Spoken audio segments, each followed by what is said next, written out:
All right, good morning, guys.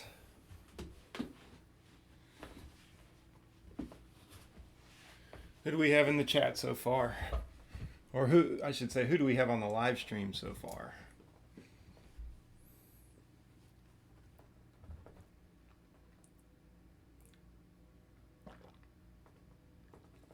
You guys doing all right this morning?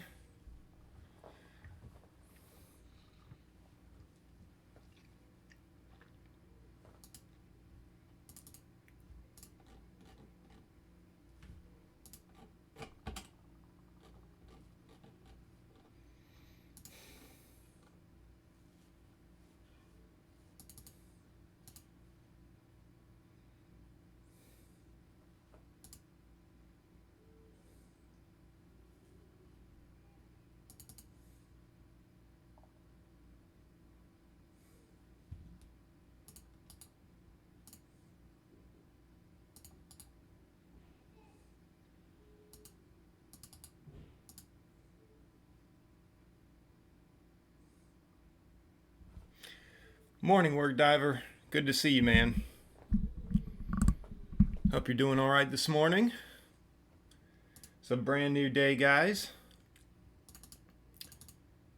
And I am feeling a little bullish again. I'm feeling a little bullish again, guys. On most of these, not all of these. ZM, I was actually, now I wish I did, but I actually saw ZM losing some levels up here at 156.50, and I almost went 100 shares short. And had I done that, that would have been at least a couple $100 there. I wish I had gone for that, but it was pre-market, and I don't know. I'm not in a hurry right now, guys. I'm just not gonna take my time today.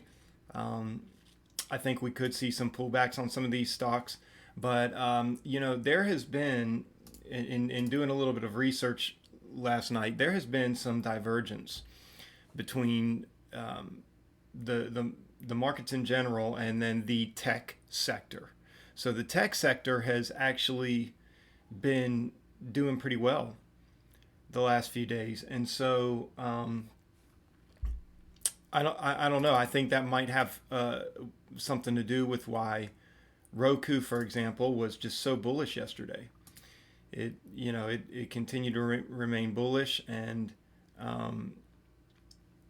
anyway, despite some of the divergence with the markets in general.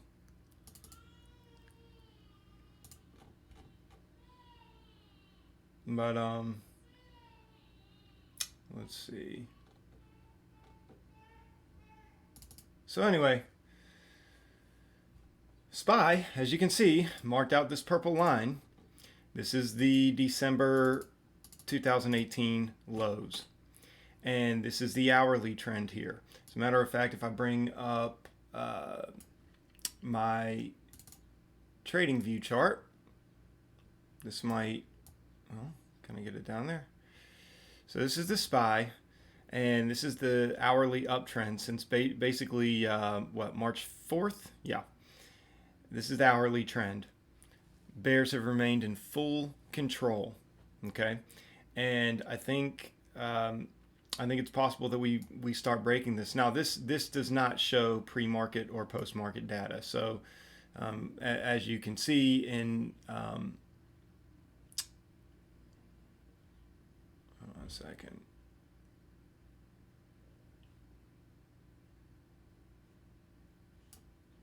As many of you can see, we are above the 230 level. And then if you look here at this hourly chart, what's up, Sagar? Good to see you, man. If you look here, we've made it above it once again. Now, we've done this a few times. You can see. But it's always been in post-market or pre-market. It's always been. Every time we've come over, look at this. See how it came over here? But look here. This is where we were at. You can tell by the volume. These were after hours. Okay? Same thing here, after hours. Same thing here, after hours. So I'm not putting too much stock in it. I want to see volume, liquidity come into the market, pushing it to the upside during market hours. Okay, I want to see it remain above that trend in market hours. And if it does that today, which is very possible, that, I mean, this could be the time to get the bullish move. It seems that we're getting really close to the Senate passing or approving the stimulus package, and you know that's going to help. That's going to help with over 120 million Americans. So this could give us a good push up. And I've got all these other levels, continuously marked out. And but again, I'm not going to stay too committed to that. If the market opens up and the bears look like they're still in control, I'm going to turn bearish. But I'm going to keep bullish on a few stocks. And here are the stocks that I'm going to keep a little bullish on. IMAC looks like it's making a move up. It doesn't have the best news ever, but what I like is all this volume. All this volume. I mean, you can see these other previous spikes that spiked up and got sold off, spiked up and sold off. But look at the volume on those spikes, this spike and that spike, compared to the volume that's already pouring in on this. Okay? And even we had a big green spike back here in March of 2019, basically a year ago. Almost to the day. And the volume wasn't even this much, but look how much of a spike we got. So if we break through that 200-day moving average, this is going to be big. And I'm actually I wanted to get in on this. I don't want it to escape without me, but I think I'd be fine with just taking like a few hundred shares at this point. But I think this is one of those ones it's going to be a runner out the gate. Now I could be wrong, but there's a lot of buy volume coming into this. I haven't done the research. I haven't checked the filings or the whatever you call them. I haven't. So I don't understand. I don't understand why, but I just know that it is pushing, and I think we're going to get at the very least a test of that 200-day moving average. I think a lot of people are going to be bullish on that, and so I'm probably going to go ahead and get in. Probably going to go ahead and take a position here, just a couple hundred shares, and if it obviously comes below 75, I'll get out. But I'll look to add at the break of 220. But anyway, so there's IMAC. You wait for the bell ring and read the time and sales. Yeah, I mean, here's the thing. This is one of those things where I'm just wondering if now is the time to take that position. I don't want it to take off without me, and I really feel like we're going to go test that 200-day moving average. It seems to be the case on many stocks like this. Many stocks like this will rush up and test that 200-day moving average. If it continues to pull back, I'll get out. If it breaks actually 190, I think I'll get out. It's just 200 shares at this point, but I have a feeling that this stock is going to get pumped. I just have that feeling. I've seen it 100 times. Doesn't mean this isn't going to be that one time. It can happen 99 out of 100 times, but this could be that one time that it doesn't. And I don't know if the odds are even that great, 99 out of 100. But anyway, I'll give it some room. I'll even give it. I might even give it to 80. It's 200 shares, so I'm going to give it time to breathe.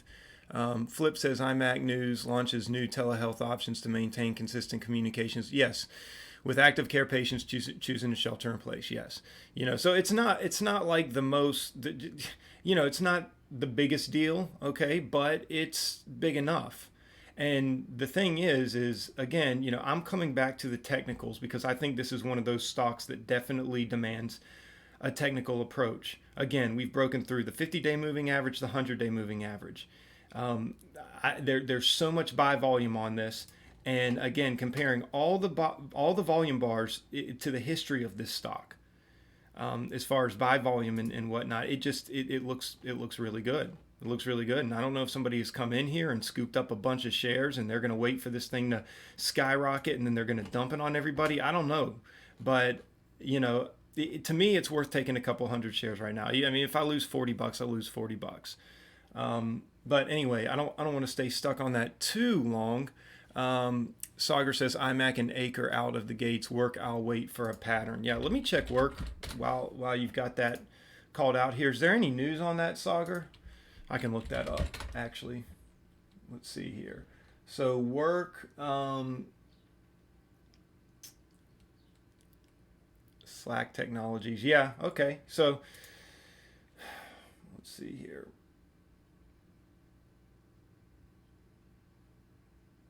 Okay. Yeah. I mean, it's not, let's see. Well, I'm not finding the exact headline there. We've only got, it's very light volume right now, though. We do know that it's an almost 300 million share float, and it's only got 140,000 in volume. So I'm probably, I think I'm actually going to stay away from that, very potentially. If this breaks 210, I will look to add another 200 shares. I really want to see it race up to break 210.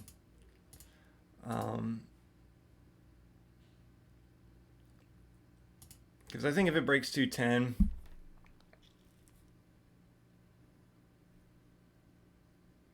it's going to have a good shot of breaking 220. I think if it breaks 220, I think we're going to go. Now I will have to take a little bit of profit at that moment.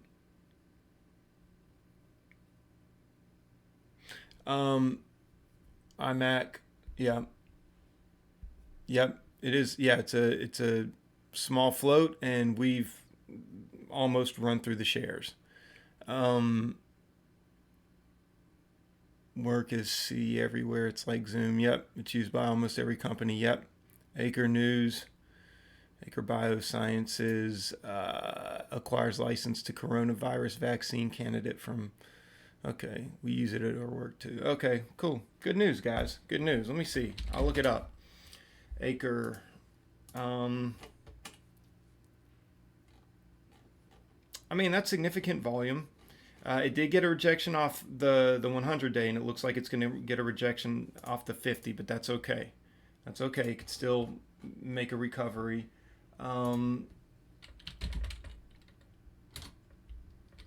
Let's see.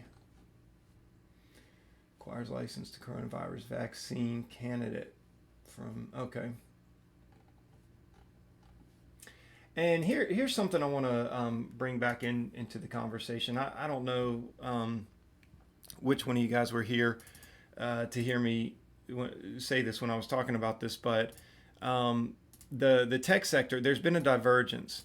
If you look at the tech sector, you look at the daily chart, you compare it to the S&P 500, there's definitely been a divergence there. Okay, and so the tech sector has been bullish during this time.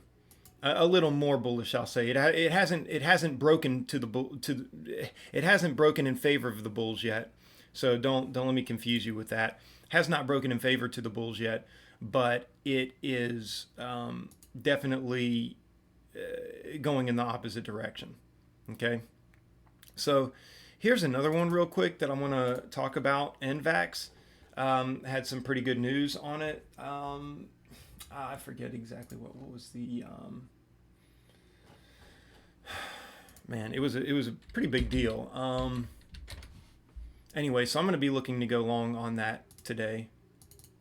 iMac looks like it could be moving up. I really want to get another 200 at the break of 10. It's got to look like it's buying a lot on 10. Okay, this is good.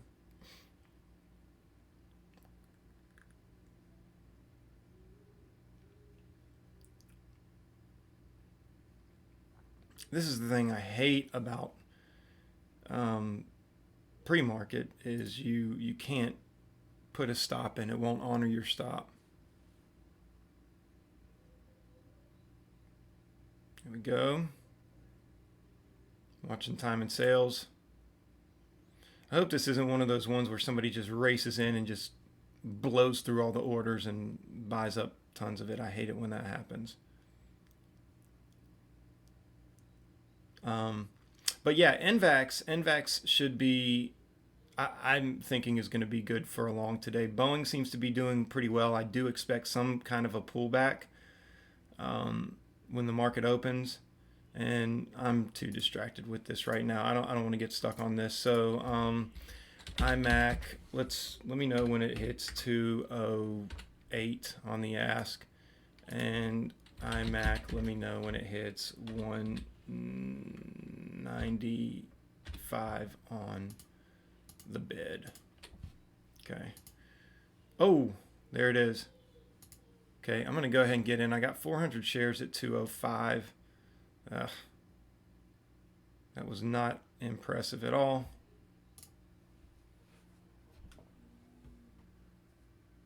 It was not impressive at all. I'm going to give it time. If it comes below 2, I'm going to go ahead and get out a couple hundred of those shares.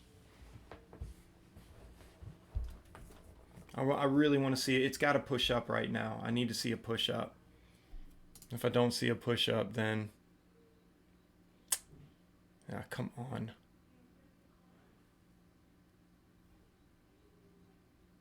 Let's give it a chance.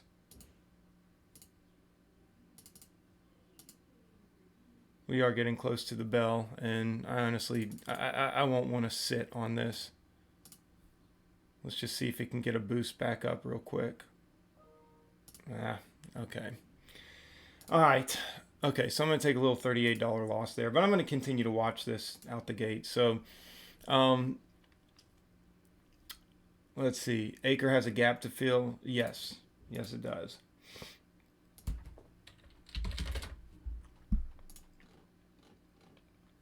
It does.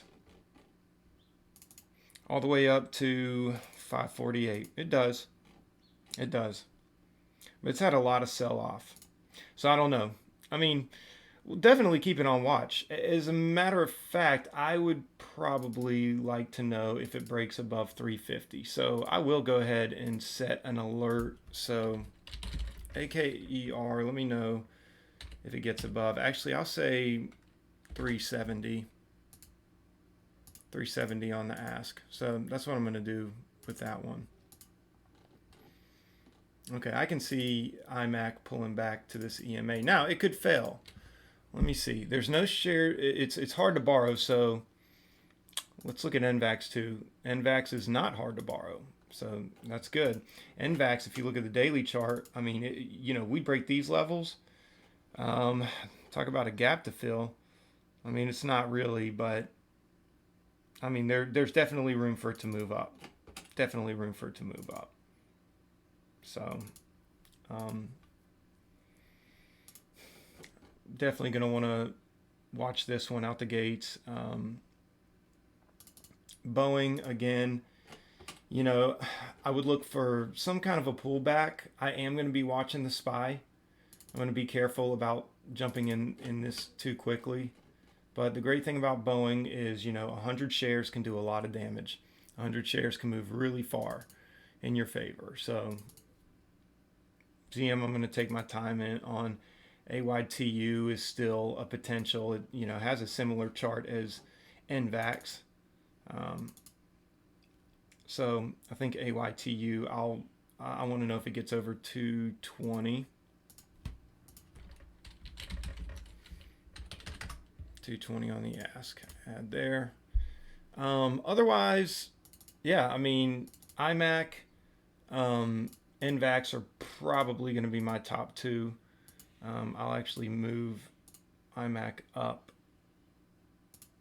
And then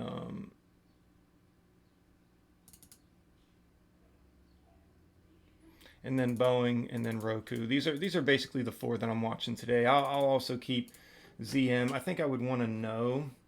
So ZM looks like, I mean, if it breaks 152.21, it could make a good move. It could make a good move, maybe down to these areas, these levels. But I would be inclined to look for a pullback, maybe to the 165 area. So I think I'm going to look for that first.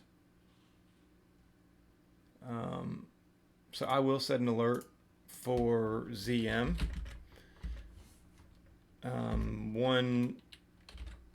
I'd at least like to know when it's at 162. That'll give me time to get to it. And then also with ZM, I would like to know if it breaks 150. So I'll put 149.95 on the bid. Might be interested in taking it short if it does that. IMAC looks like it's got a good chance to get bought up here, but we are close to the bell, so I'll take Sauger's advice on that. Morning, Jerry Powell. Thank you for joining us. Jerry had mentioned CCL. Yep, CCL looks like it could, there's a lot of these stocks this morning. As a matter of fact, guys, a lot of these stocks, I mean, if you look at Uber, look at the daily chart on Uber, okay, and look at the daily chart on, what was it?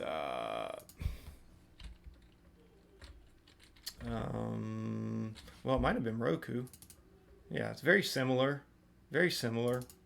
Boeing even looks like, so there's a lot of stocks that are kind of forming that same pattern that you're seeing right now on the daily, which means that, investors really might be getting, they really might be getting to that point to where they want to start buying in. They want to start buying in.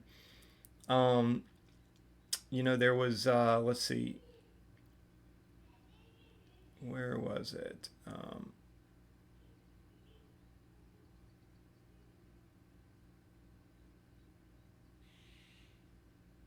Where was that article?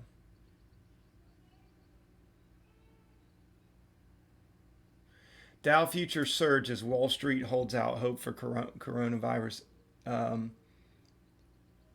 No, wait a second. Where was it? Well, maybe that was it.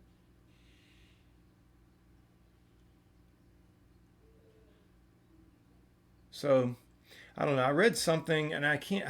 Forgive me, guys. I can't find the article right now. But it was basically talking about like investors are really starting to see this as possible buy territory. So anyway.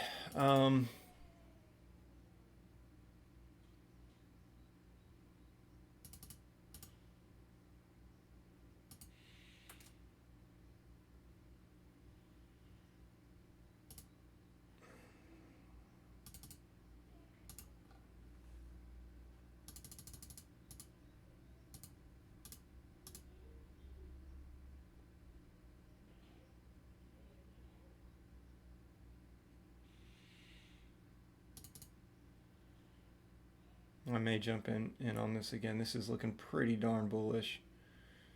But yeah, I'll wait to see what happens. I think we can make a solid move up to 262.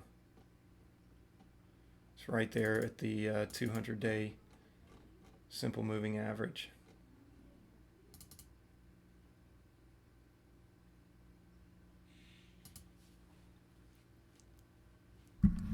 So, got 30 seconds to the bell.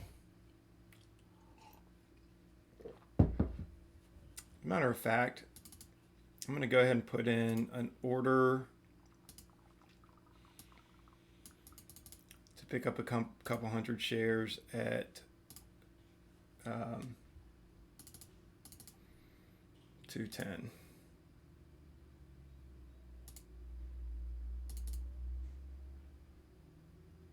Well, let's see. Nah, I'm going to take that. I'm going to retract that real quick.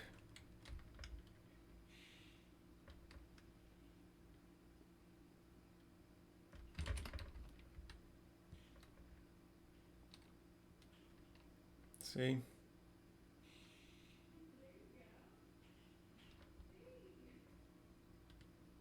Okay, I got 400 at a 215 average. Oh, got rejected. Got rejected. It's not good. Gonna go ahead and get out some there. See if we can make our way back up. I got 200 at a 215 average still.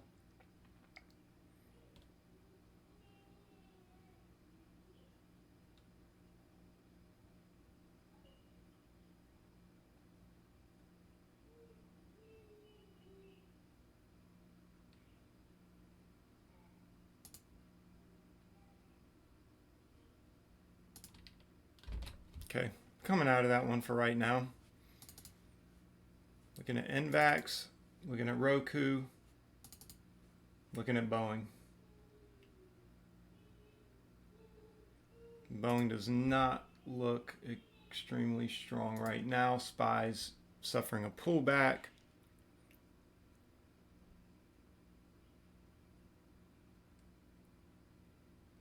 I think Boeing could retrace a little here.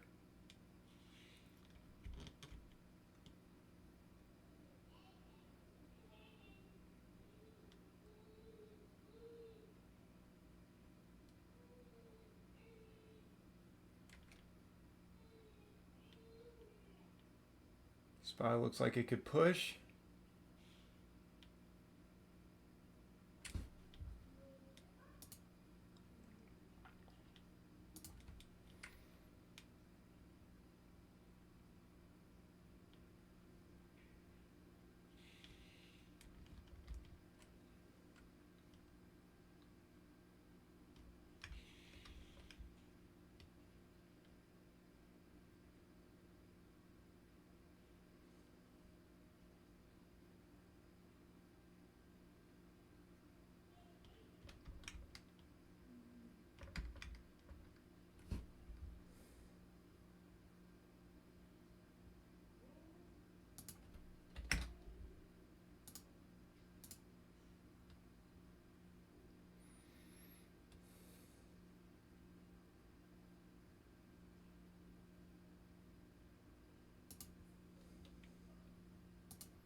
There we go on Boeing. It's taking off. AYTU is up. SPY's taking off. I'm going to stick to Boeing right now. I'm going to try to put too many. I want to see it break up through 126.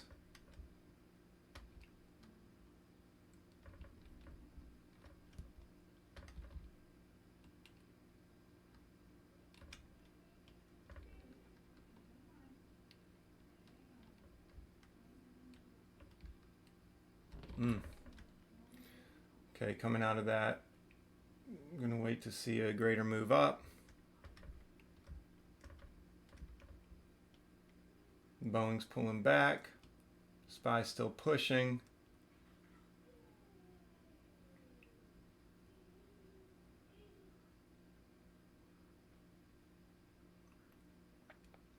Boeing is losing its lunch while SPY is pushing. Let's see if that's happening on Roku. Yeah, Roku's having a sell-off, so they're getting those sell-offs in. ZM could be making a slight move down. Let's see. SPY's pushing though. So ZM looks comfortable, but it doesn't look like it's, let's see.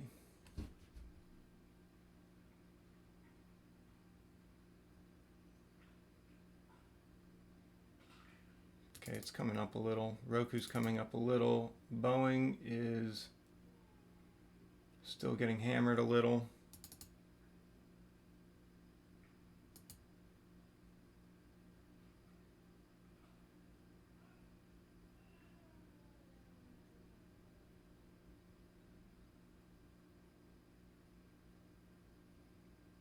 NVAX is a little whippy, a little choppy.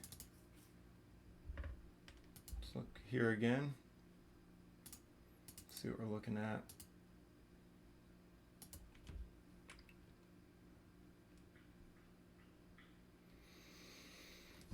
So SPY's pushing, which makes me a little hesitant to go short on ZM, even though it looks like ZM's a good short.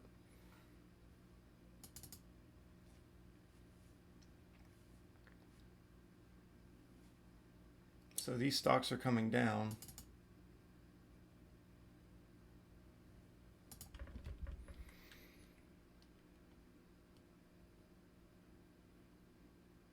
May get in on NVAX. Comes back above 15. I'd be interested, but it's whippy. IMAC is coming down, but doesn't mean it won't retrace.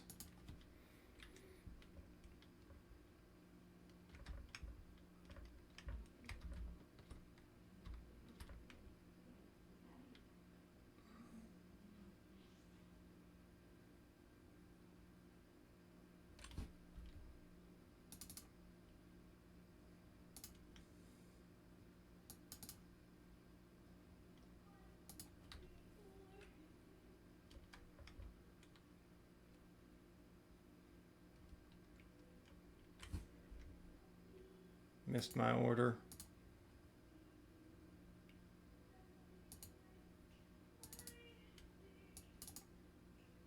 ZM looks like it's getting a rejection.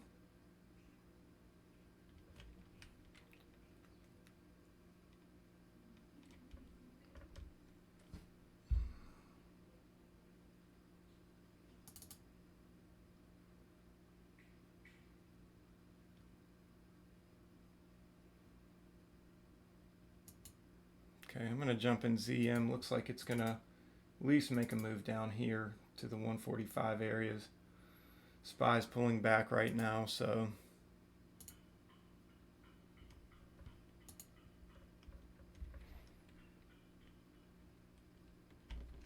okay, take a quarter of my position out there.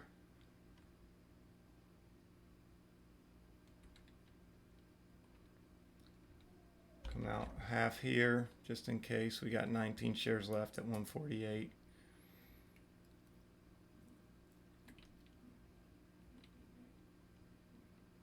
Just see how far that down that can go.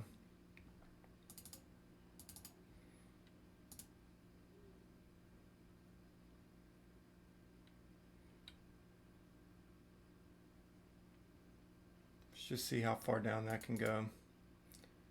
Roku's getting a pullback.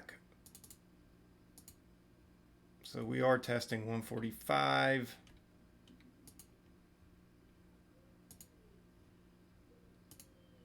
See if we can get in. We missed it. Okay, we'll take another.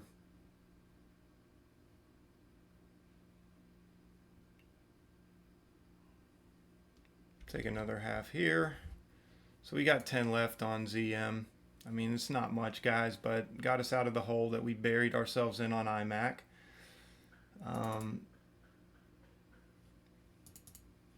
Looks like chop, guys. Looks like chop again.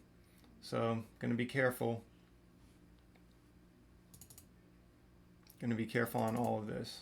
AYTU tested those 220 levels again. It just can't seem to break it. Let's see, what are the levels here? Okay, so we could definitely make a clear move down to the 136 levels, but it looks like it could be forming one of these. Oops. Apparently that is not the case. Let's see. Didn't let me get all the way down there. There we go.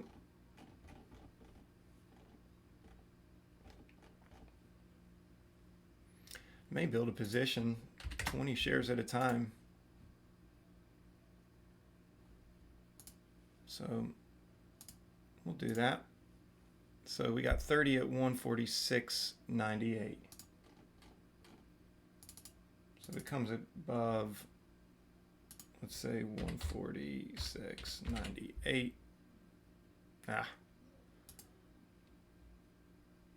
Let's say 147. Stop. Buy. Okay.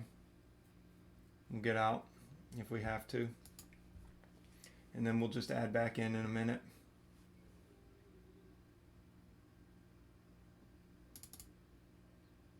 Break of 144 would be clutch. 144, stop, sell another.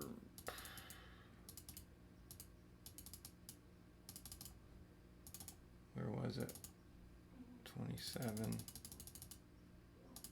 Sell another 30 there. If we can get down there.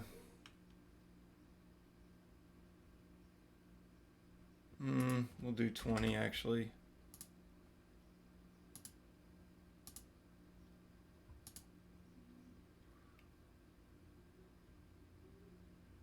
See if we can get a continued move down. Let's see what this looks like on the 5 minute. So if this bounces, gonna need to get out. So let's see.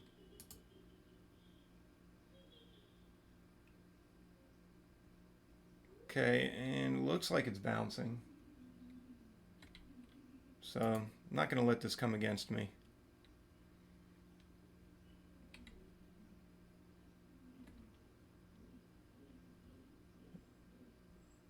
There we go. We got another. There we go. If it breaks 144, we got one. Oh, it blew right past my order. Ugh, man, come on. Blew right past my order. I thought I put a really safe order out there. 146.98. 142.67. We need to break that. Okay, I'm in 130 at 143.54. Okay, I'm gonna get out. Didn't want that to come back on me with 130 shares. Very spready stock here. Let's look at Roku.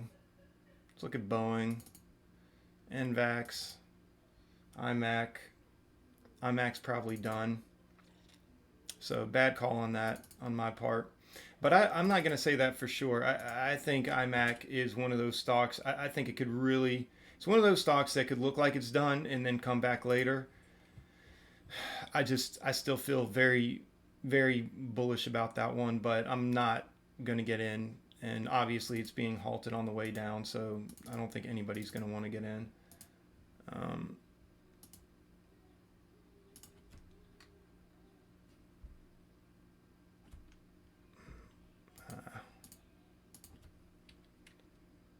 This would be the time to take it.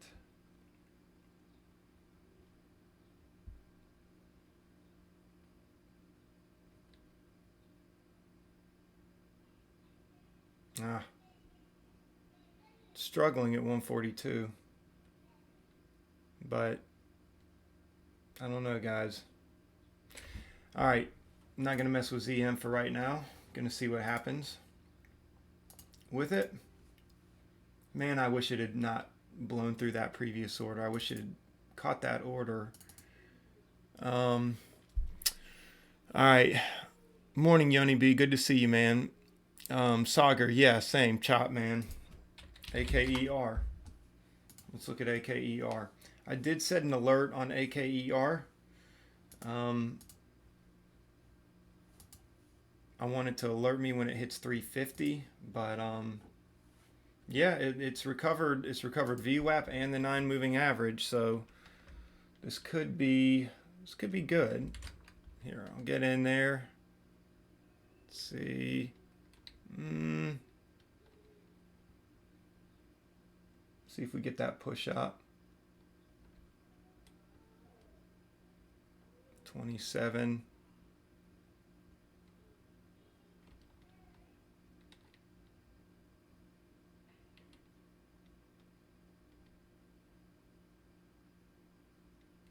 See if we get that push up.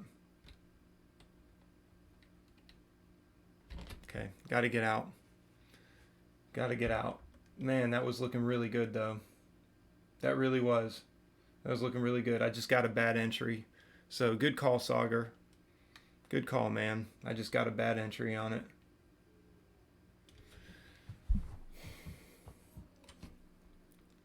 ZM did turn around. It's up to 145.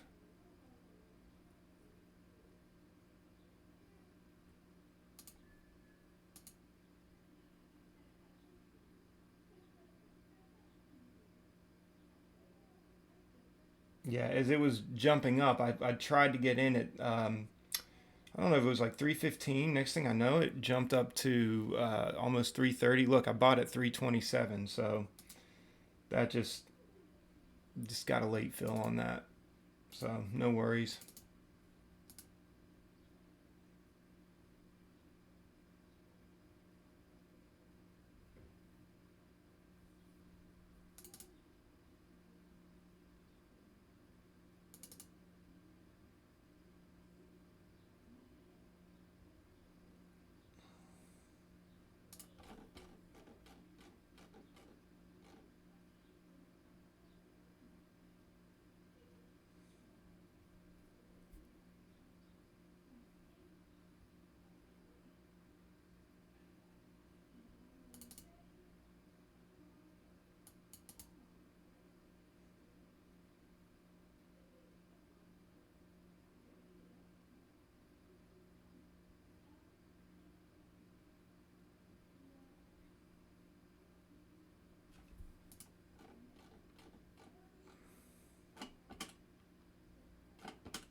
Okay, I'm going to build a position here for shorting.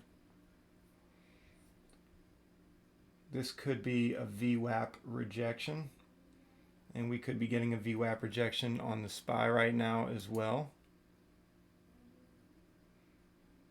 So I'm just going to watch out for that and see how this resolves.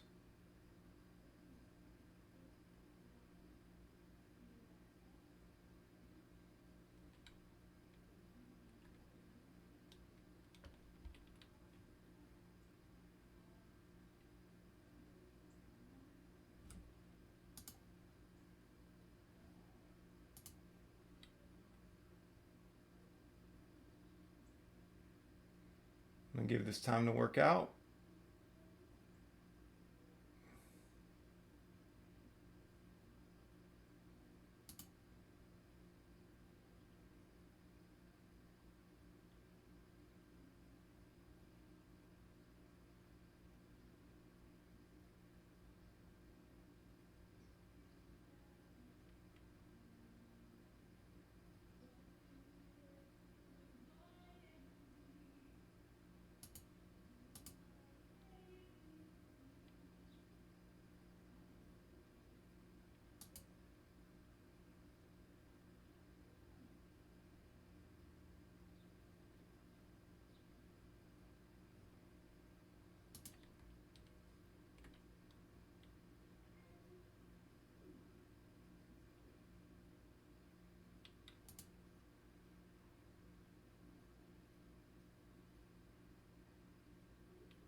Okay, gonna come out of that real quick. SPY looks like it wants to push GOINF. What's GOINF?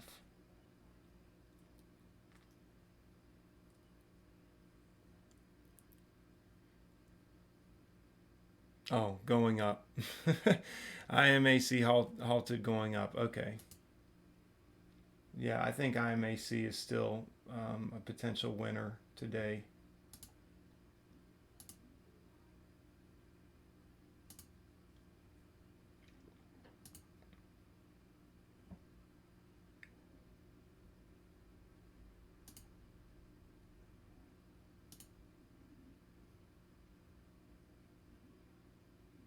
Okay, see if we can break down through these levels.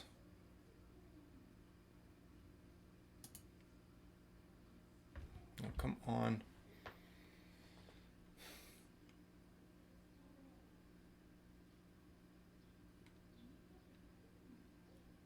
I got a little bit of a late entry there, but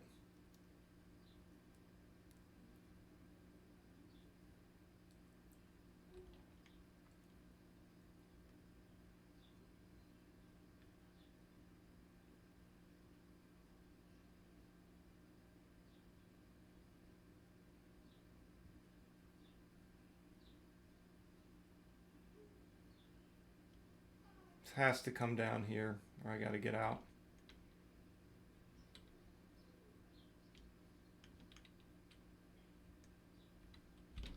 Okay, got to come out.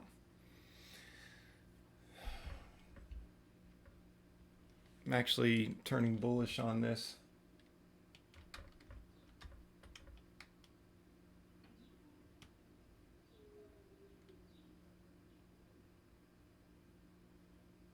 This recovers VWAP.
I want to see a consistent VWAP recovery. There we go.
Man, just not getting any moves. Well, that one's moving.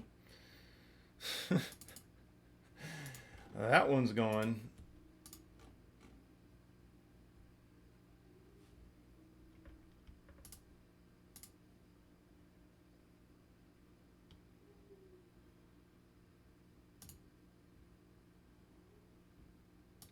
Okay.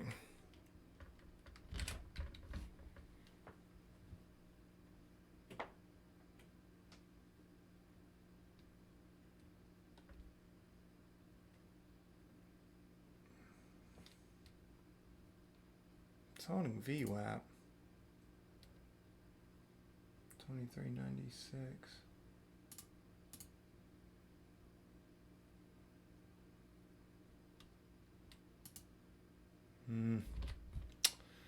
Dadgum.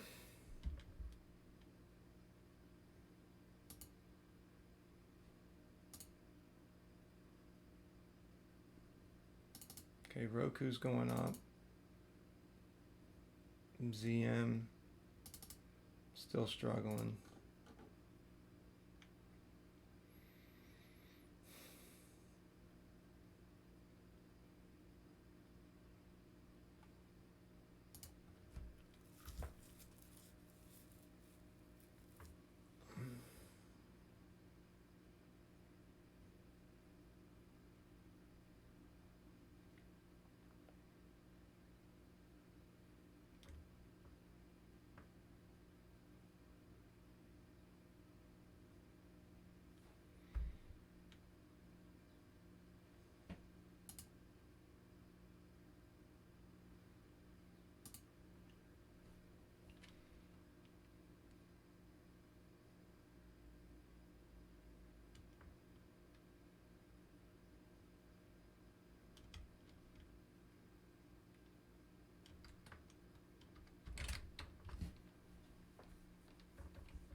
Dadgum.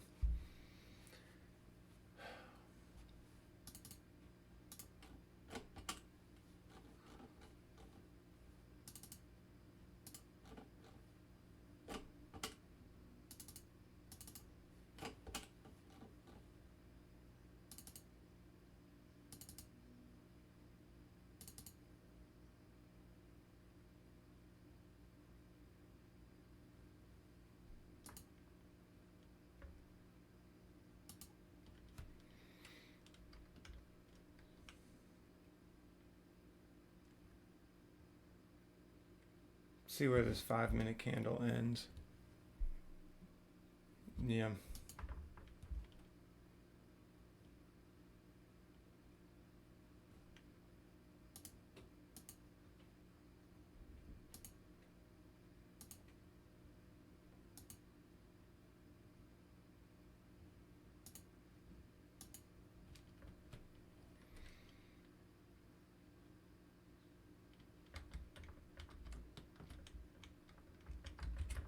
See if we can get on the right side of the trade here. SPY continues to sell off. Boeing's probably going to continue to sell off.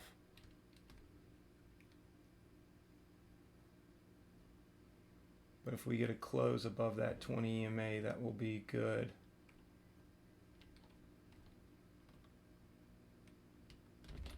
Ah.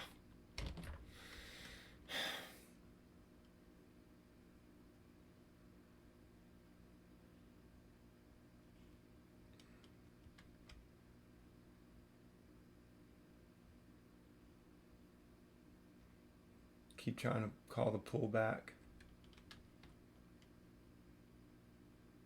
Man, Boeing is just getting hammered.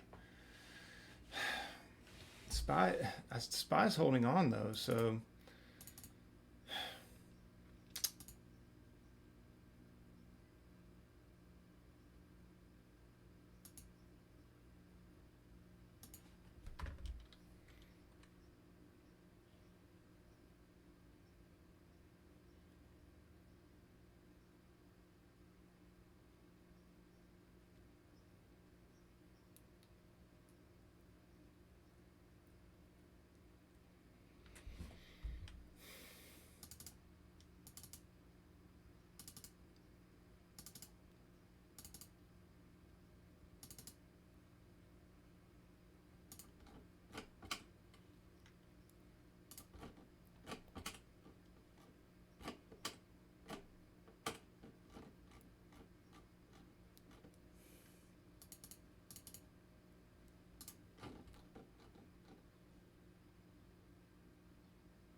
Roku could be getting a rejection at these levels, but there's a massive buy up there. I just don't know if that was a squeeze, a short squeeze. I don't know what that was.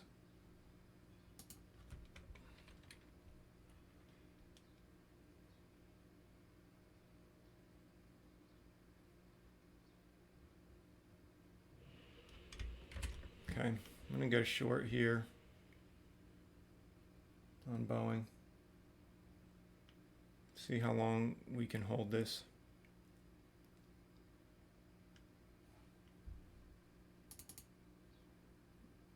Look to take some profit off at in the 118s.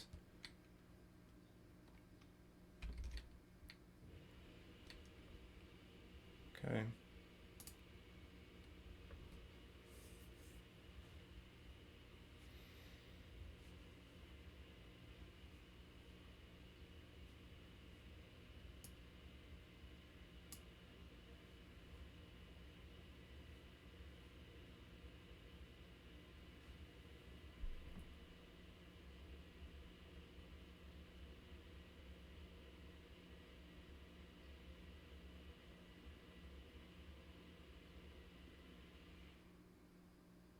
There we go.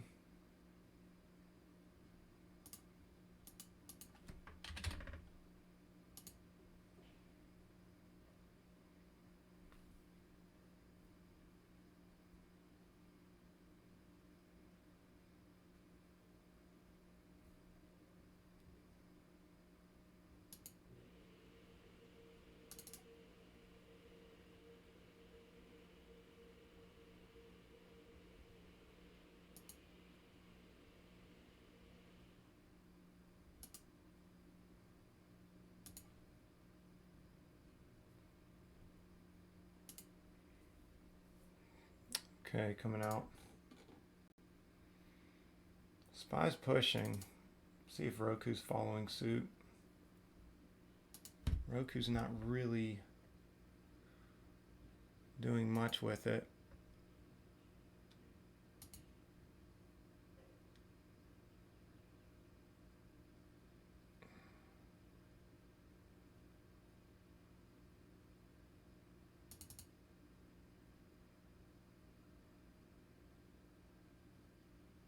All right, Flip.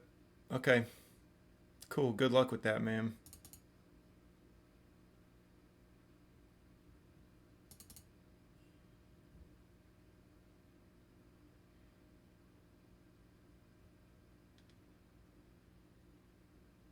All right. Good job, Flip. Good job, man.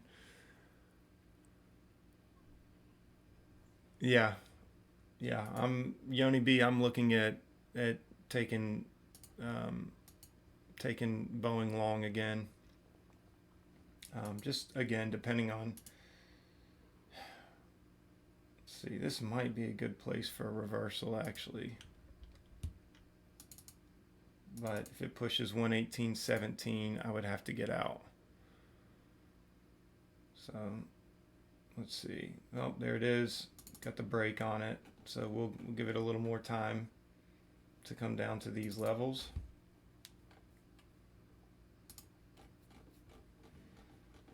Just going to give it some time. It's had a major sell-off here, but what we could do is start buying in a little. Yeah, I'm going to start buying in at 118.17.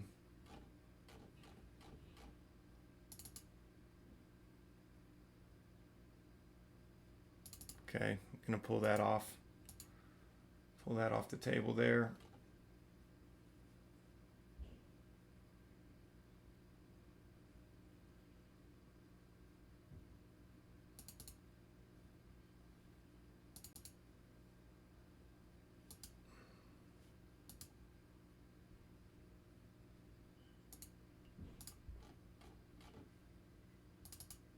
$120.84.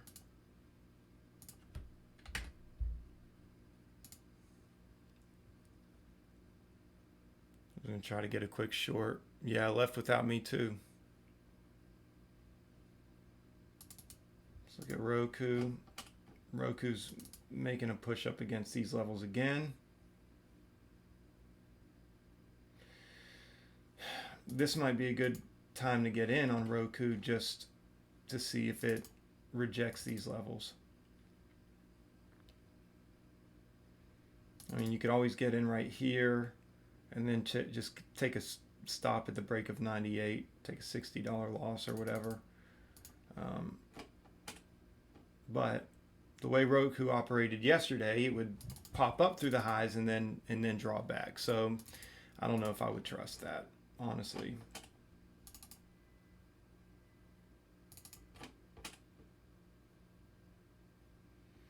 ZM looks like it could be making a reversal at some point.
Bowen could be failing with the SPY if the SPY fails, but I don't know if the SPY is going to fail. I think SPY might be holding that EMA. So could actually start getting a pretty strong move up. But I'm just going to take my time with it. ZM got a major fail. Major fail. 135 is a key area of support. Might get a little buyback around here, but yeah, wish I had watched that a little bit closer.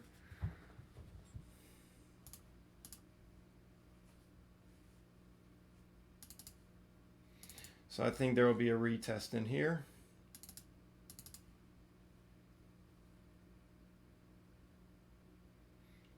I'd wait for a pullback though. And we might not get it, which is fine. Roku keeps pushing. See what I mean? Roku breaks out through these highs, and then it's probably going to come all the way back down to here. Just constantly does that. iMac taken off the radar for now. I will want to know about iMac again if it gets above $2.10.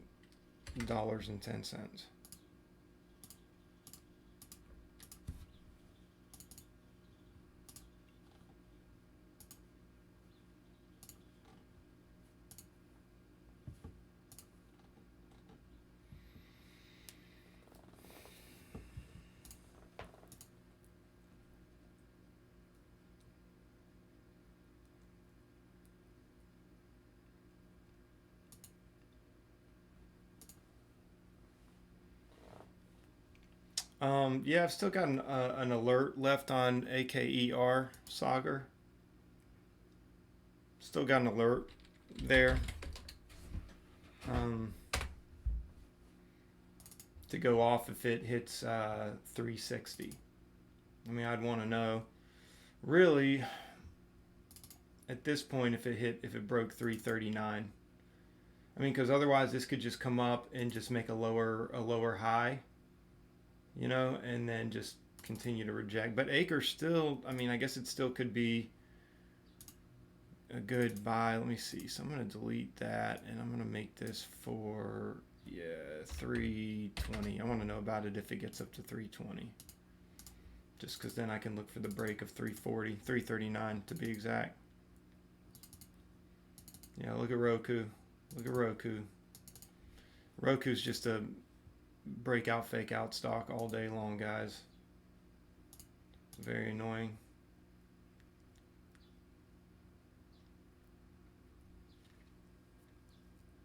Gonna watch for a move on ZM.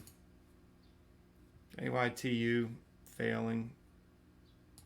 I'm gonna remove that, and I'm gonna say that if AYTU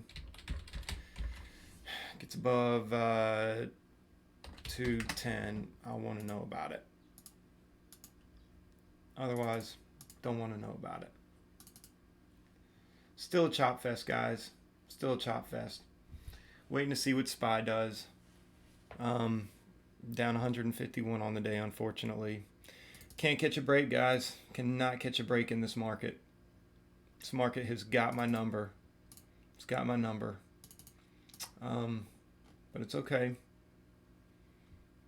I mean, I can take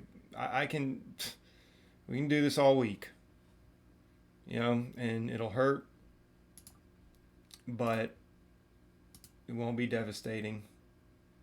But I hope it doesn't. I hope it doesn't do this all week. SPY's starting to come up.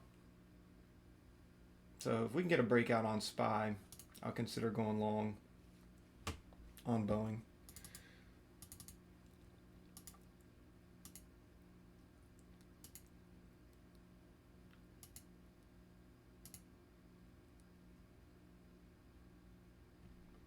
ZM's remaining weak.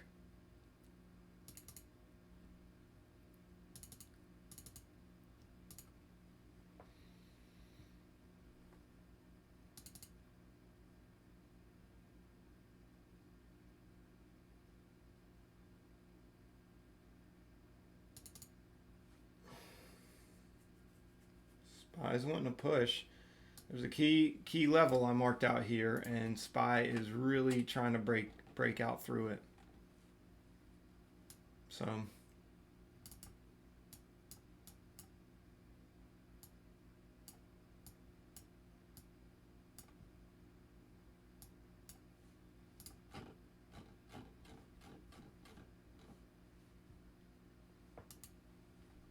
showing a good case for Boeing.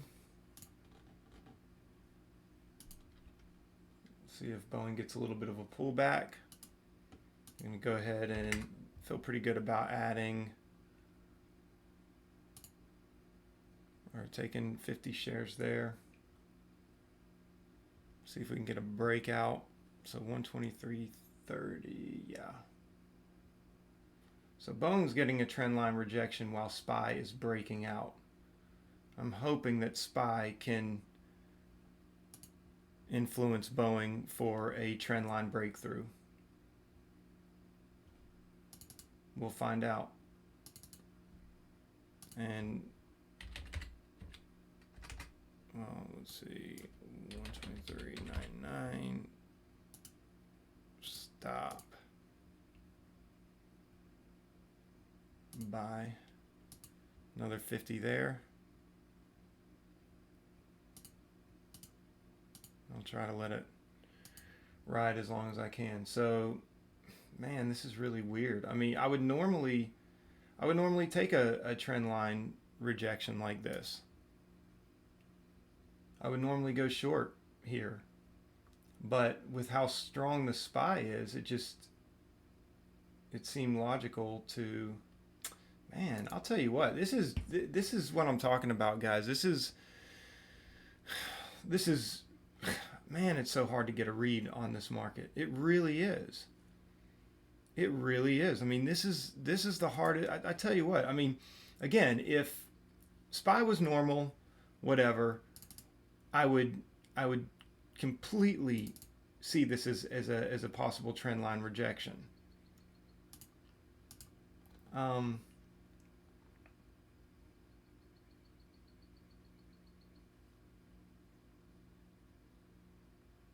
But I'm seeing the SPY breaking out through key levels, going up, and where Boeing would normally break up with it, it's for some reason getting rejected. So this is what I mean when I say this market, it's got my number. It's got my, I would believe that Boeing would have a chance to make a blue sky breakout, which, I mean, in all actuality would not necessarily be an actual blue sky breakout, but you guys know what I mean. Give it a chance to push.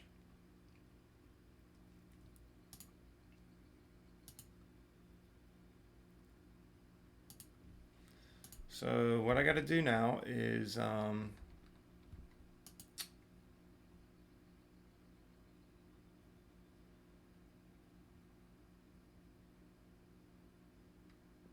probably would be good to come out some of my shares, reduce the loss. Man, I hate it, guys. I hate it. This has just been the most difficult time for me.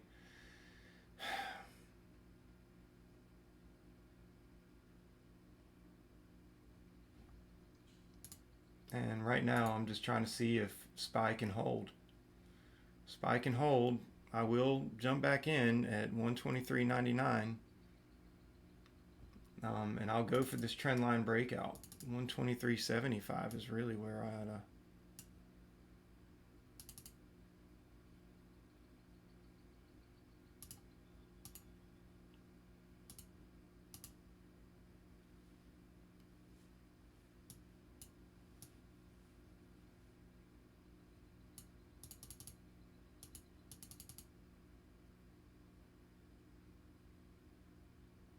SPY's pushing.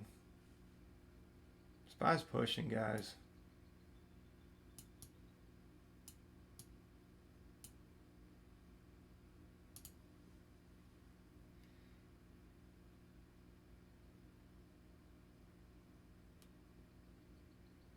And I may start to build another position here.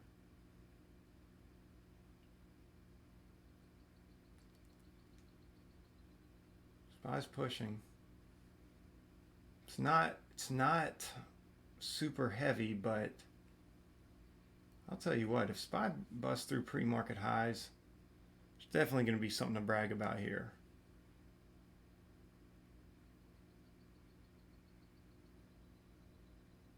Let's see if we can get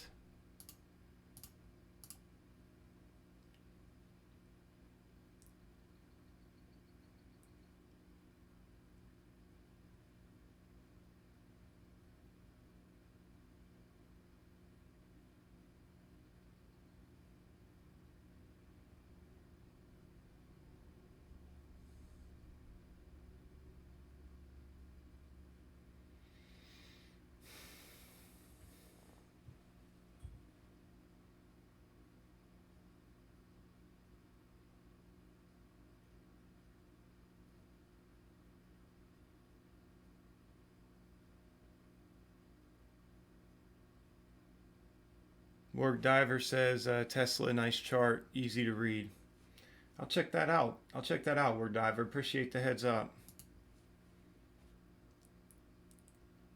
See if we can get the breakout here. Okay, I'm going to go ahead and add. Looks like SPY's about to break.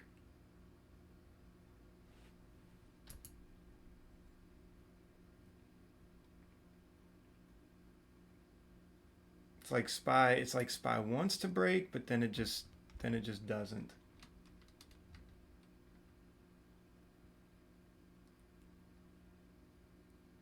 Just doesn't have enough juice. It's not enough juice. See if we can get a continued push. Come on.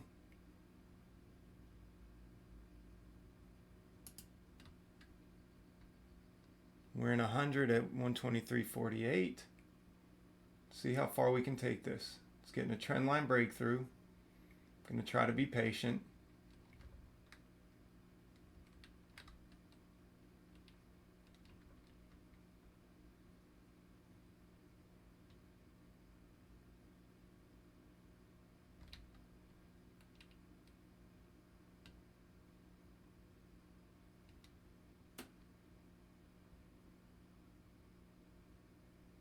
SPY's pushing.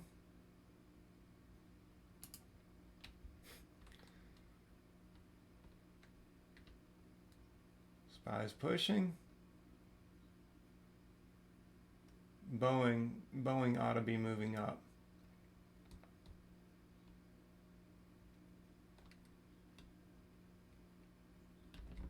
Yeah. I'm gonna come out just in case. We got 50 at 123.79.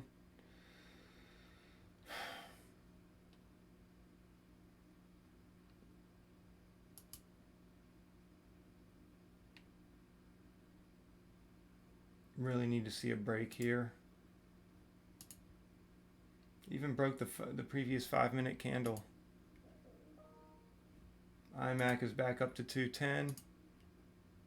IMAC might be making a move, guys.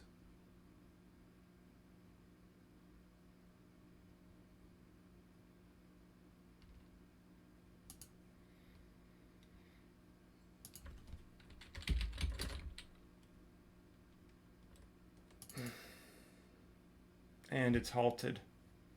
Okay, guys. IMAC looks like it's, I told you, this looks like this could be a comeback stock. So we'll see.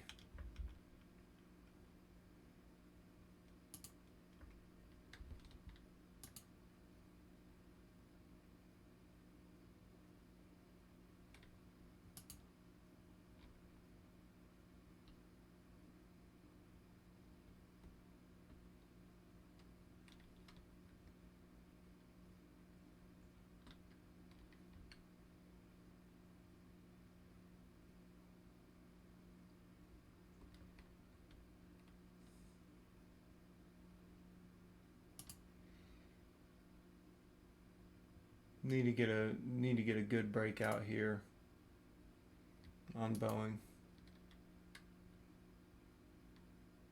Boy, I'll tell you what, it's having a really hard time with this trend line. It's having a really hard time with this trend line. SPY is pushing too. SPY's pushing. SPY's about to break pre-market highs. Just tap pre-market highs.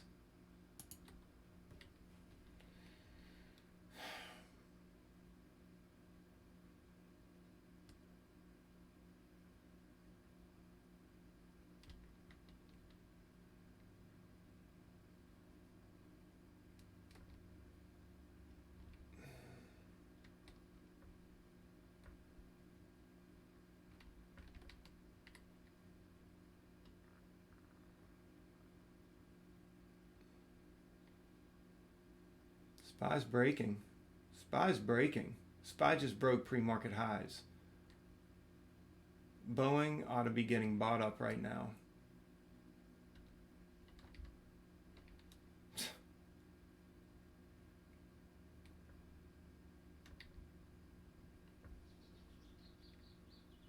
SPY's moving.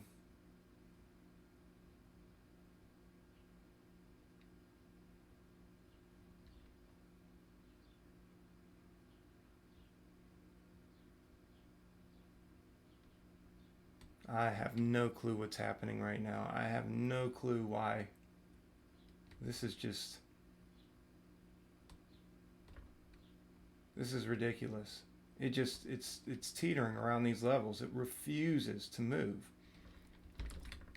All right. SPY gets a slight little pullback, and Boeing just gets hammered. I can't call it, guys. I have no idea. I have no idea. SPY's been making nice increased moves to the upside. It's got buy volume coming into the market. It's pushing up through a lot of key areas, a lot of previous daily support levels, and Boeing is just struggling at a trend line.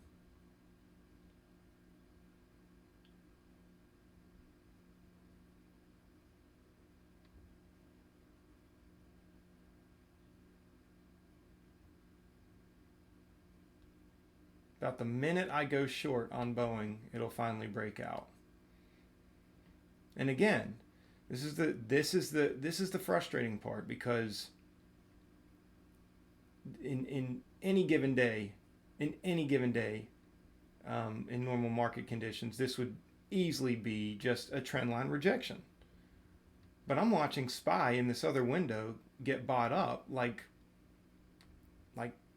it's the newest thing on the block, and and Boeing every other day, would be trading, for the most part, would be following that trend. It would be following that trend. SPY would be causing a breakout on Boeing, and Boeing's strong today. It's getting bought up. It's strong. I don't get it. I don't get why. I mean, it should be moving. It should be moving. I'm trying to give it a chance. I'm trying to give it a chance to break out, because if there are a lot of people going short here,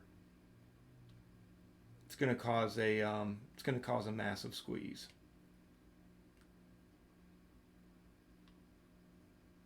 But forget about it. This is ridiculous. It's ridiculous. IMAC halted again. So this is where IMAC may be moving up to test the 262 levels. How long ago did it halt? Okay, it just halted. All right, guys.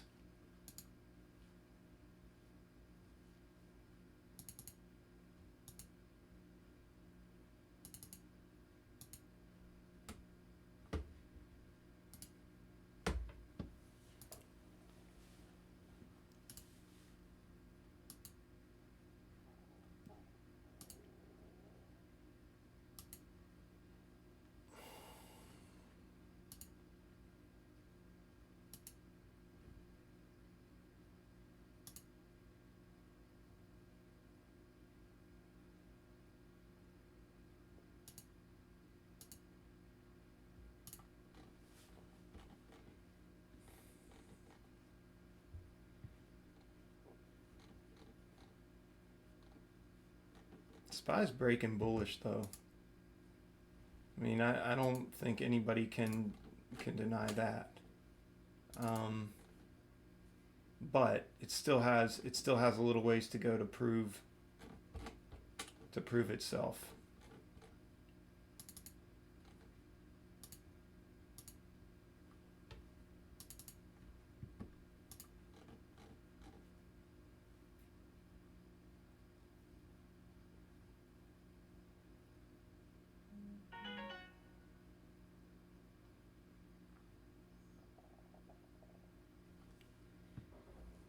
All right, let's check out Tesla. Yeah, good call. Good call, Work Diver. This is the trade I should have been on. This is the trade I should have been going long on. I mean, this is definitely tracking more with the SPY than Boeing.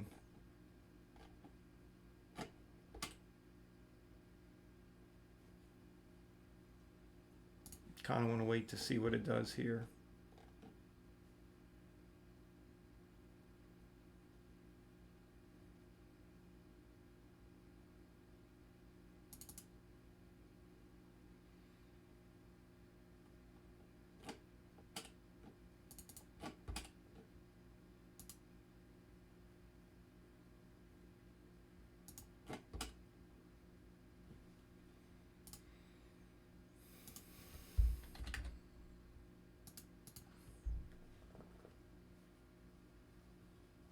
See what the SPY does.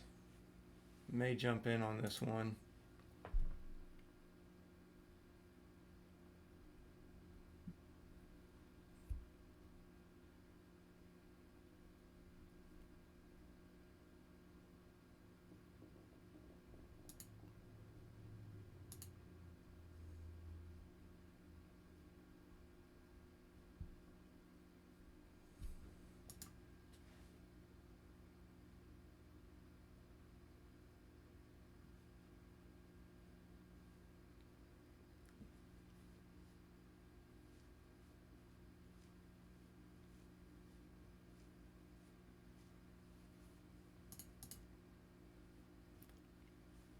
Okay, I'm actually going to remove NVAX and I'm going to replace it with Tesla. I'm going to keep Tesla on watch. Tesla's about to break the 100-day simple moving average. And it is definitely moving up with the SPY. It's moving in a very nice direction with the SPY. Unlike some stocks, unlike some people.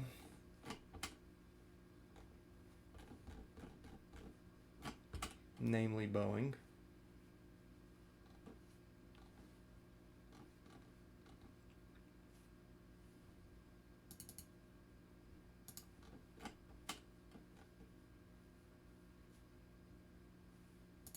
Okay, so ZM is getting a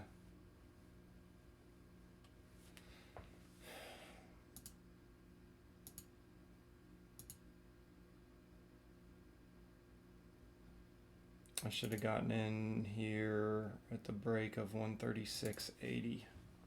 Now I need to wait for a pullback.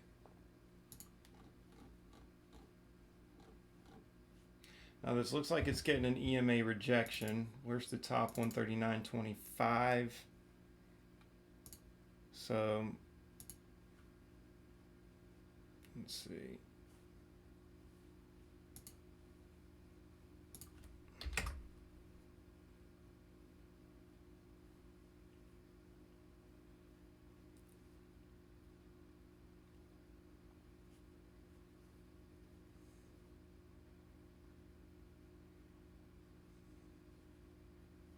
SPY is getting a bit of a rejection.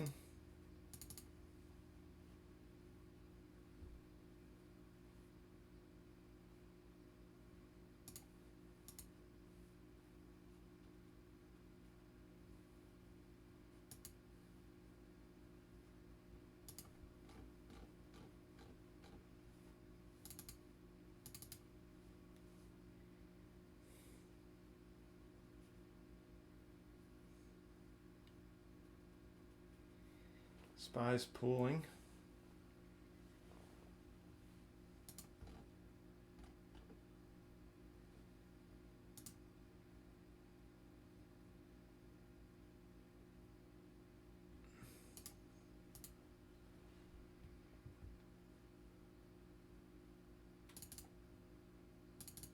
$140.10.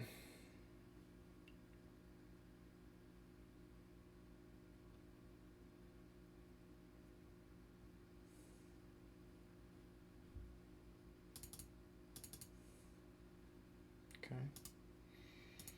Gonna be patient with this one.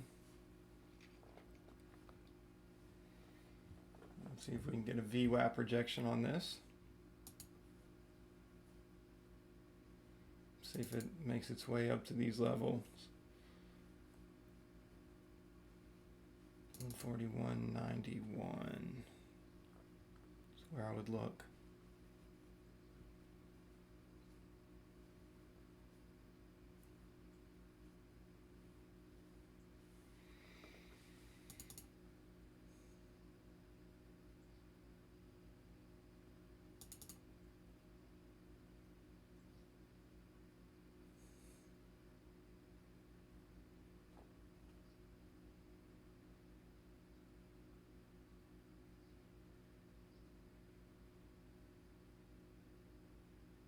I don't think this is genuine buy up.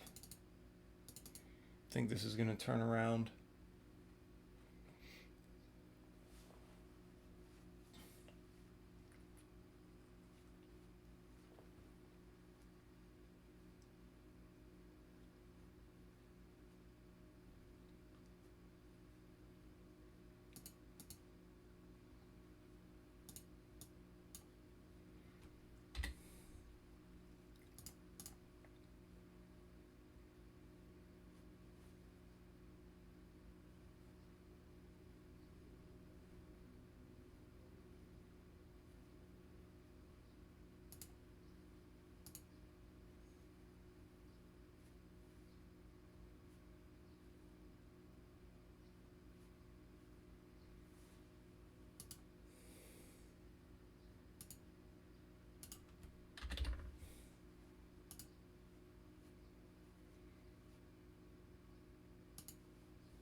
Okay, I'm going to take 25, first 25 shares here. And what I'm going to look for is a break through VWAP, but I'm going to want to see a pretty quick rejection around these levels up here. So 142.51, sell another 25 shares there.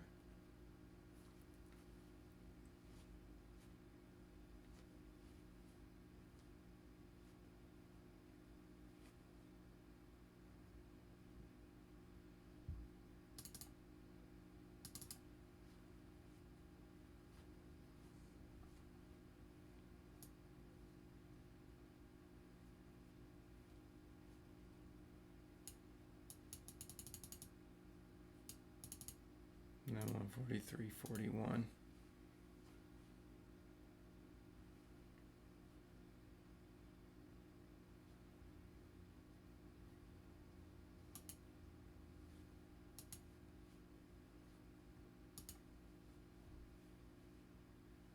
Okay, so we got a 142.07 average. So I'm going to try to hold on to those down to 141.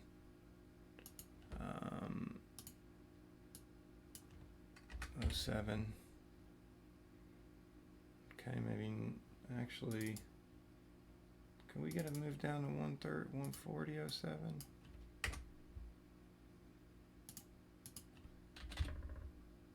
See if we can get it moved down to 140.07.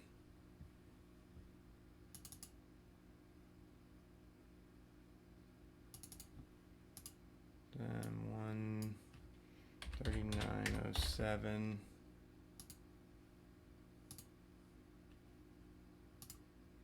Take another 25.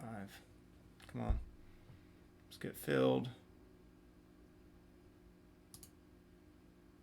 Might take it there. It doesn't seem like it's going to go. Okay, I'll take it there. 40.65.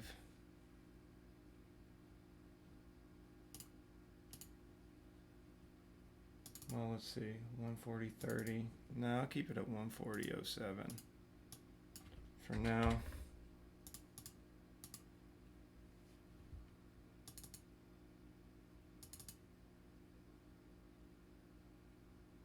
It's got to break.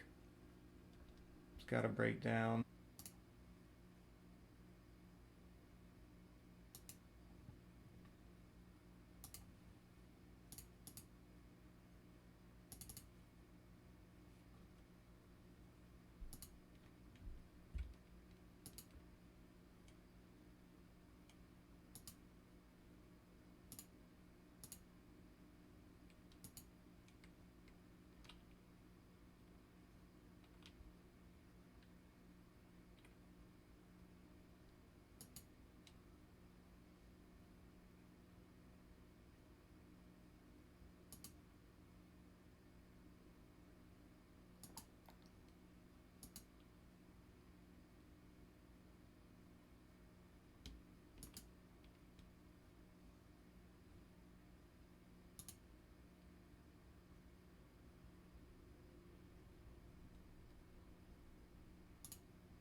Obviously, I'll have to get out, guys, if this. Really trying to be patient here. Trying to see if there's any correlation with the SPY on this. Tell you what, if it loses the levels at 139.02,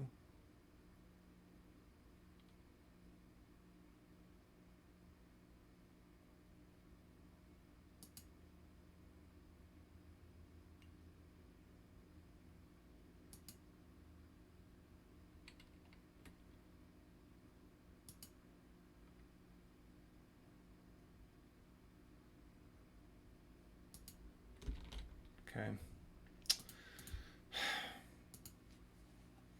Could have been a much better winner there, but I don't want to risk this coming against me. Man, what a sell-off too. Man, it's just getting bought right back up.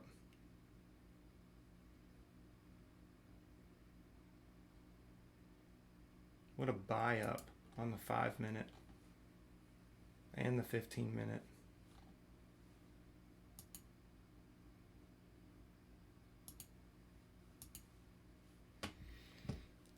I guess I could take another shot.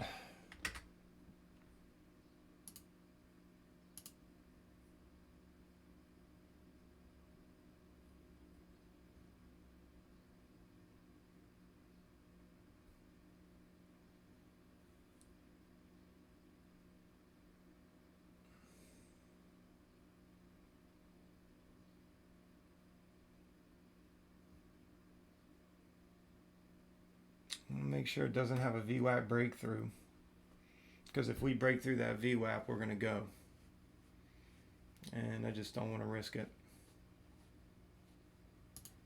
42.01.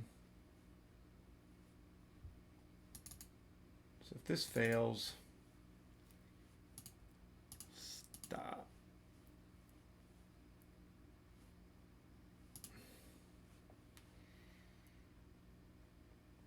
Want to get in another 50 shares at 141.14.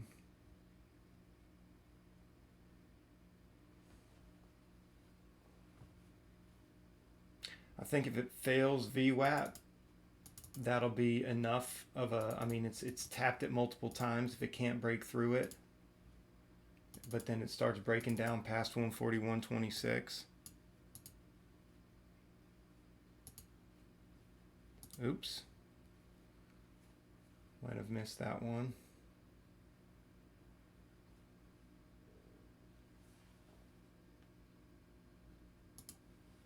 Well, there's a little fake out there.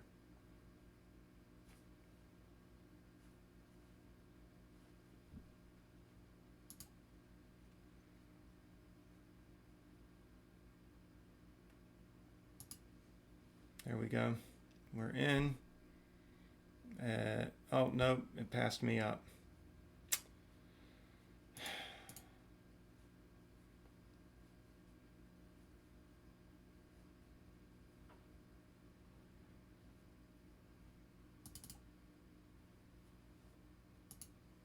I think we're going to go. Rejected this several times. I don't see why we wouldn't come down here and start breaking through, but I'll get out if I have to.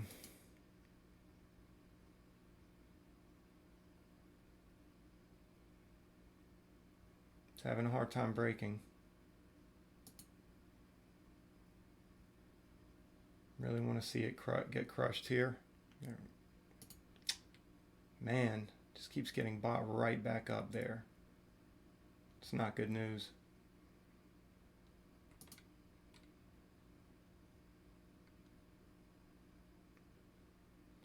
SPY's getting crushed.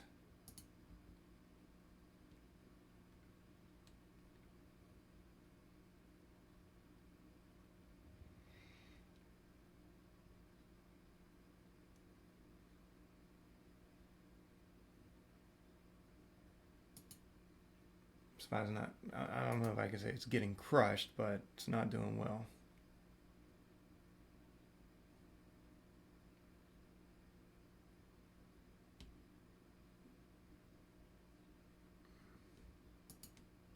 Really love to see a failed attempt here. I think we could make it down to those levels. I'm going to take 25 at 140.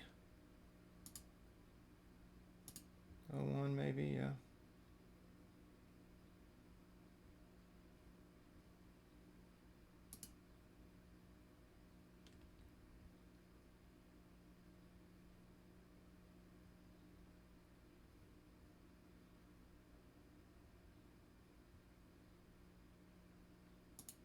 Take 20 there. 140.01.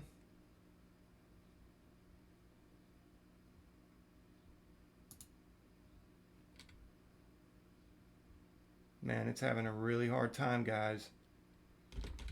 Okay, I'm going to come out 25 shares. And we'll see if we can just get a good solid breakdown to these levels on that other 25. There we go. Got to break through that moving average. Would love to see down to 130, at least 137.01, I think.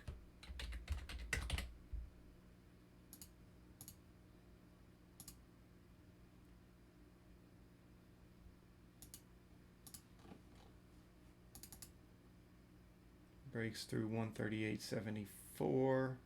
I think we could get to 137.01. I think we could get there, guys.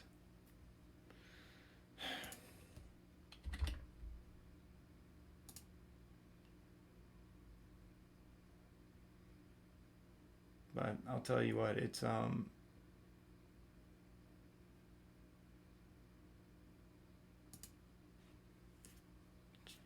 painful. It's painful to wait for it to get to those levels. I might even hold out for 136.01.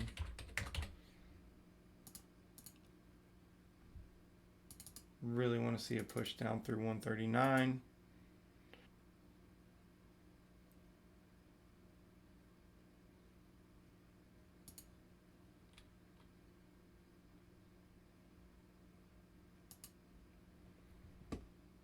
Come on. Don't double bottom. Just crush it. Go right through. Really want to see the break here.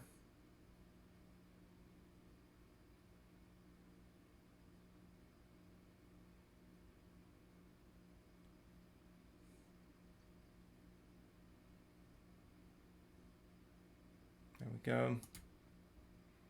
Keep it moving.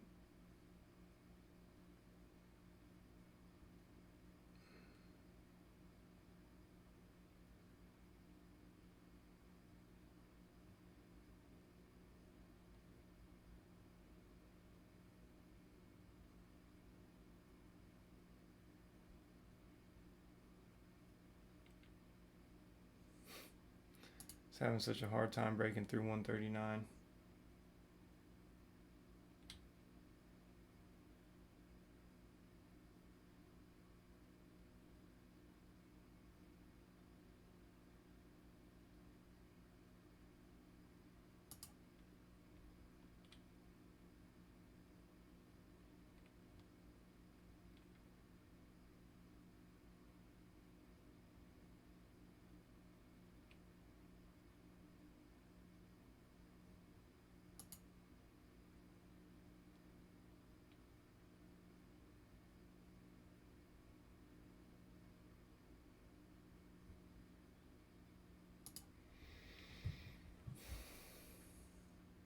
There we go.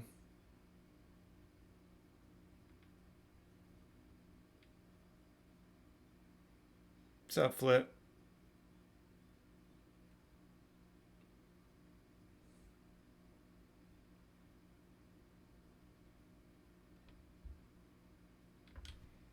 So I'm going to put it for 36.01, and if there's hesitation, I'll lay it out at 37.01.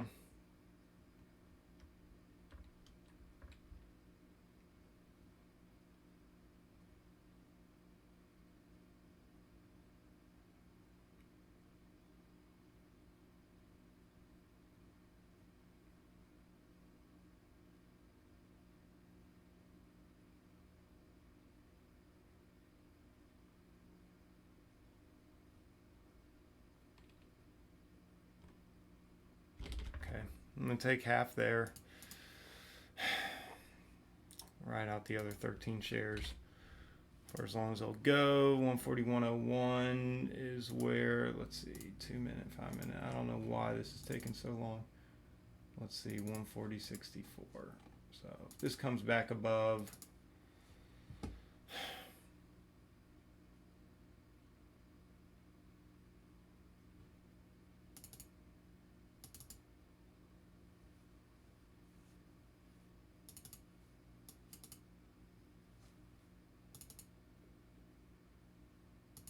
say if it comes above VWAP.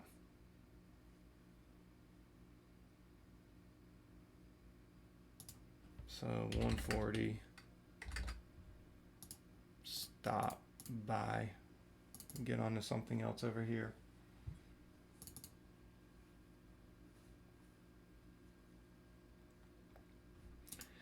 IMAC got up to 240 and dumped. It's a choppy stock. I think it's choppy. I think a lot of these low float, small cap stocks. I mean, even Acre, so Sauger, you said Ager punched you in the face. I mean, none of these stocks are moving like they normally do. I mean, point blank.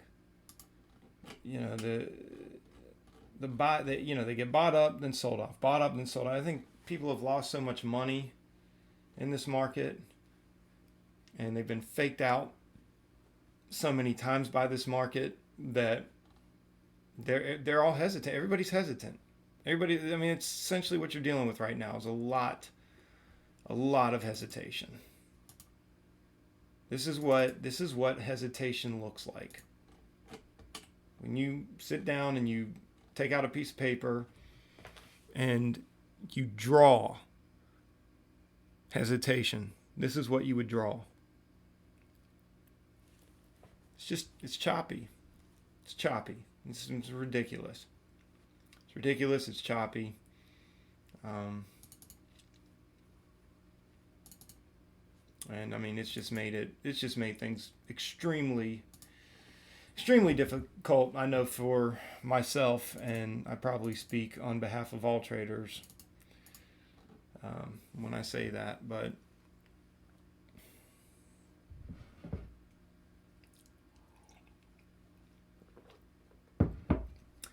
if you've been chopped out of this market, hit the like button. Go ahead. If you've been chopped out of the market, don't hide it. Just hit the like button. It's okay. We know you're out there. We're here too.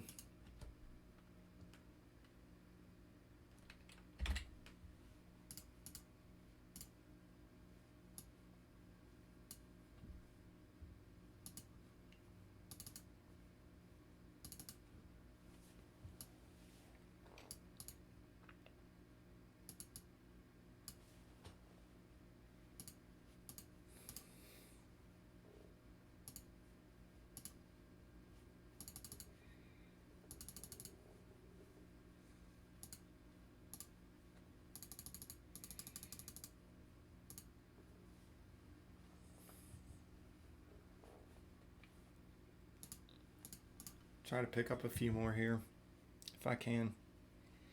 Guys, I'll be right back.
All right, guys, I'm back. Who's with me?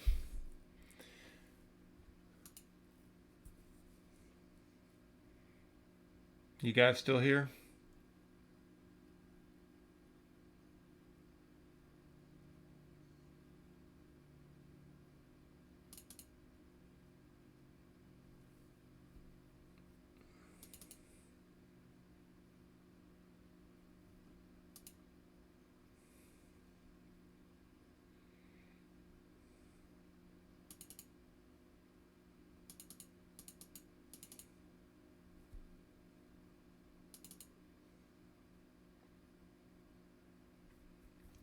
All right, cool, cool.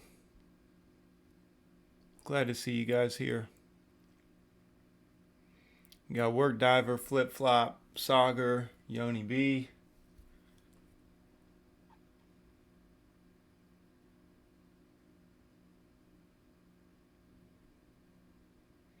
So, um, yeah, not much going on. I am gonna let me check. Let's see here. Check the scanners here. See if anything else is popping up.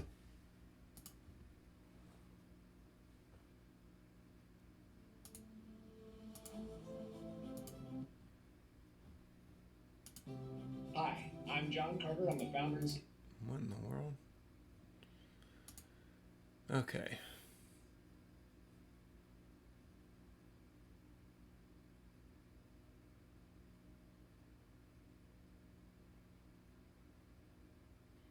Okay. So there's a couple here.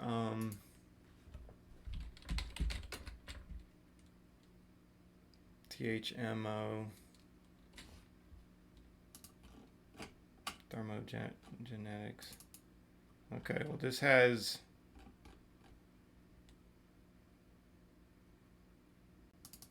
I mean this has some potential here. So what is this? Let's see, THMO.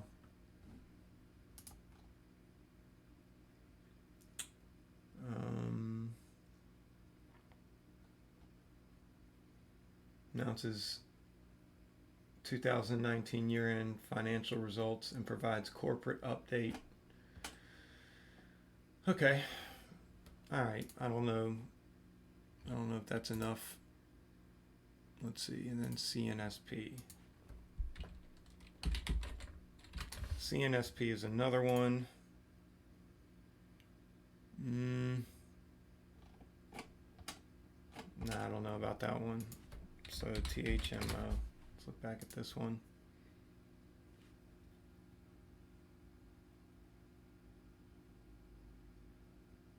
Would be interested if this one got back above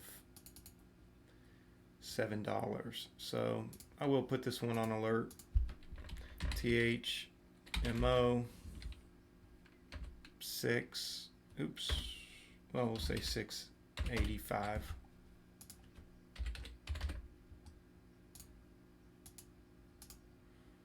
Okay. And let's see, IGT.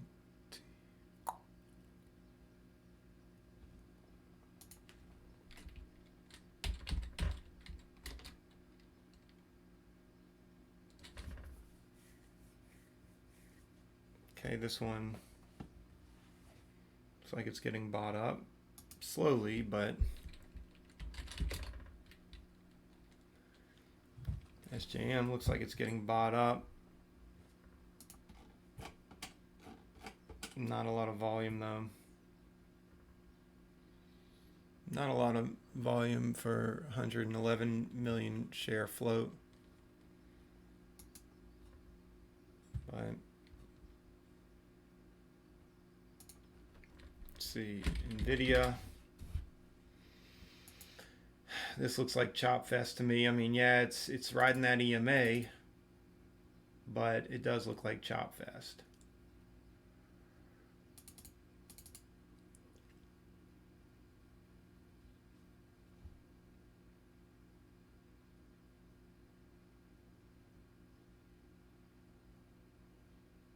So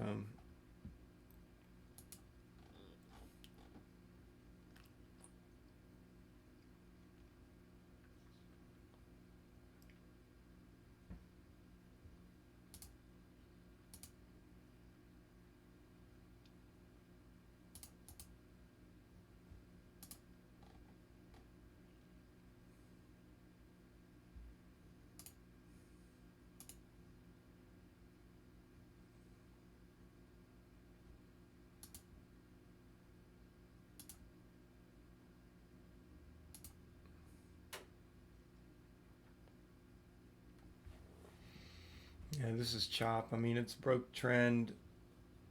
I mean, even here, closed below the trend line. I would have seen that as a good shorting opportunity. Back to VWAP.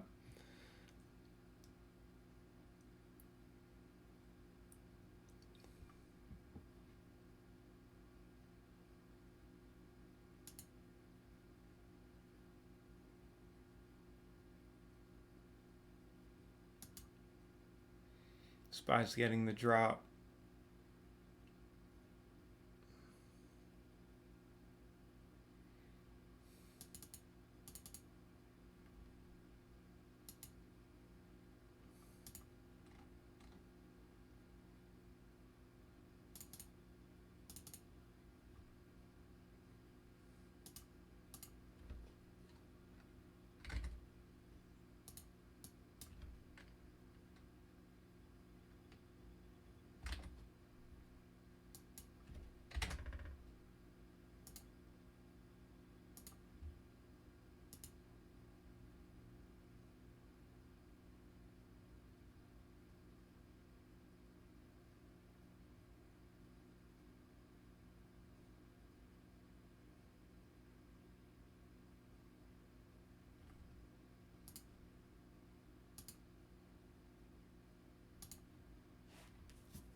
$41.35.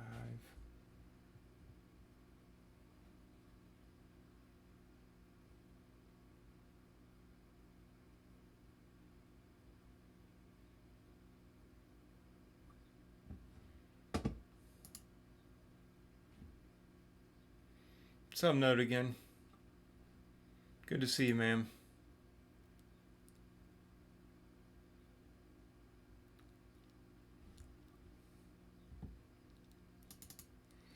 iMac is back down.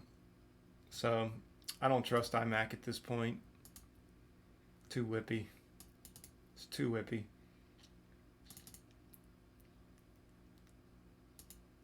Dealing with a lot of whippy right now.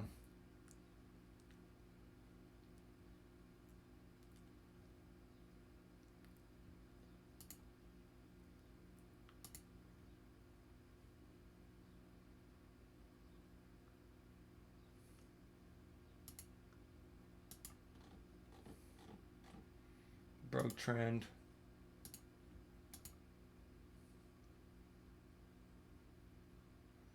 ZM broke trend, but I'd still be looking for a VWAP rejection. I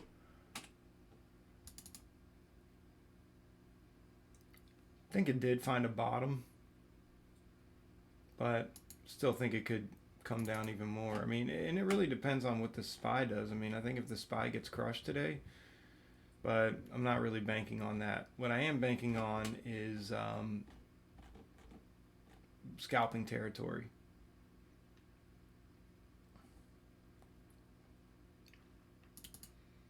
Really like to get into some good scalping today, just to dig myself out. But technically it's 11 o'clock, and honestly, after another, I don't know, after another 20-30 minutes,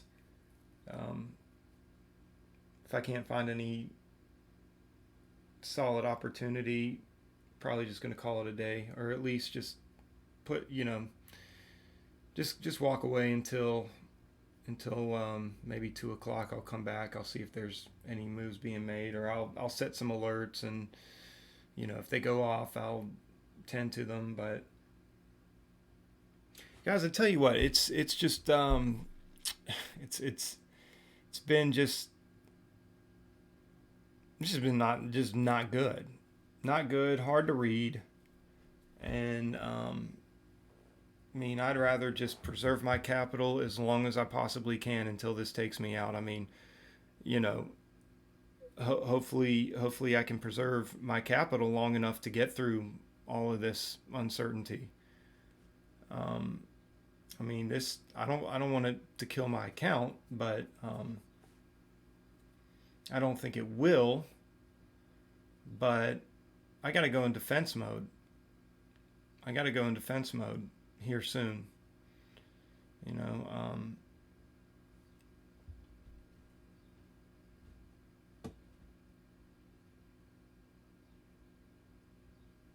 and it's, you know, it's unfortunate. It's unfortunate, but I don't know. Not gonna call it quite yet. I mean, we've got, it's very potentially some good opportunity. Um,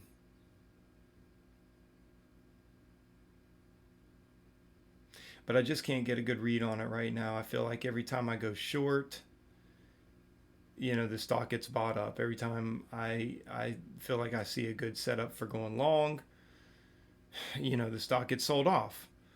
And this has happened to me more in the last week and a half than the last, you know, 3 months combined. I mean, I can handle coming into the market on the day to day. You know, I make some bad choices or whatever. I don't get a good read on it. You know, I can handle being chopped out from time to time. That stuff just happens.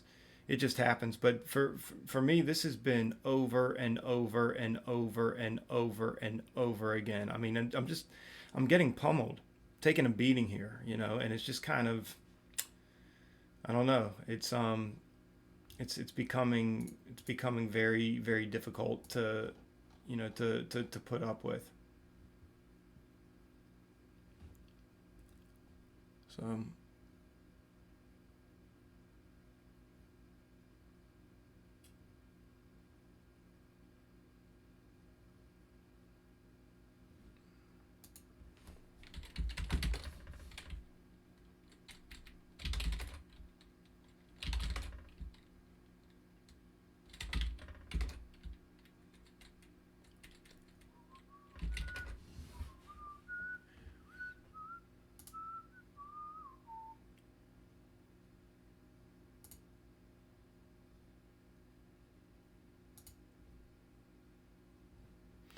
um,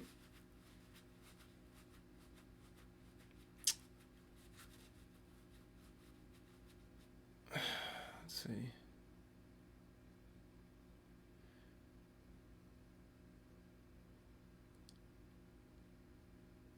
Yeah.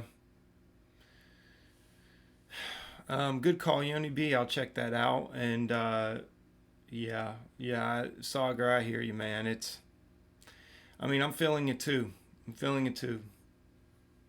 Um, and you know, you might say, you know, well, at least you're only down 137. I mean, fees and commissions, it's more than that. First of all, second of all, it's another red day, and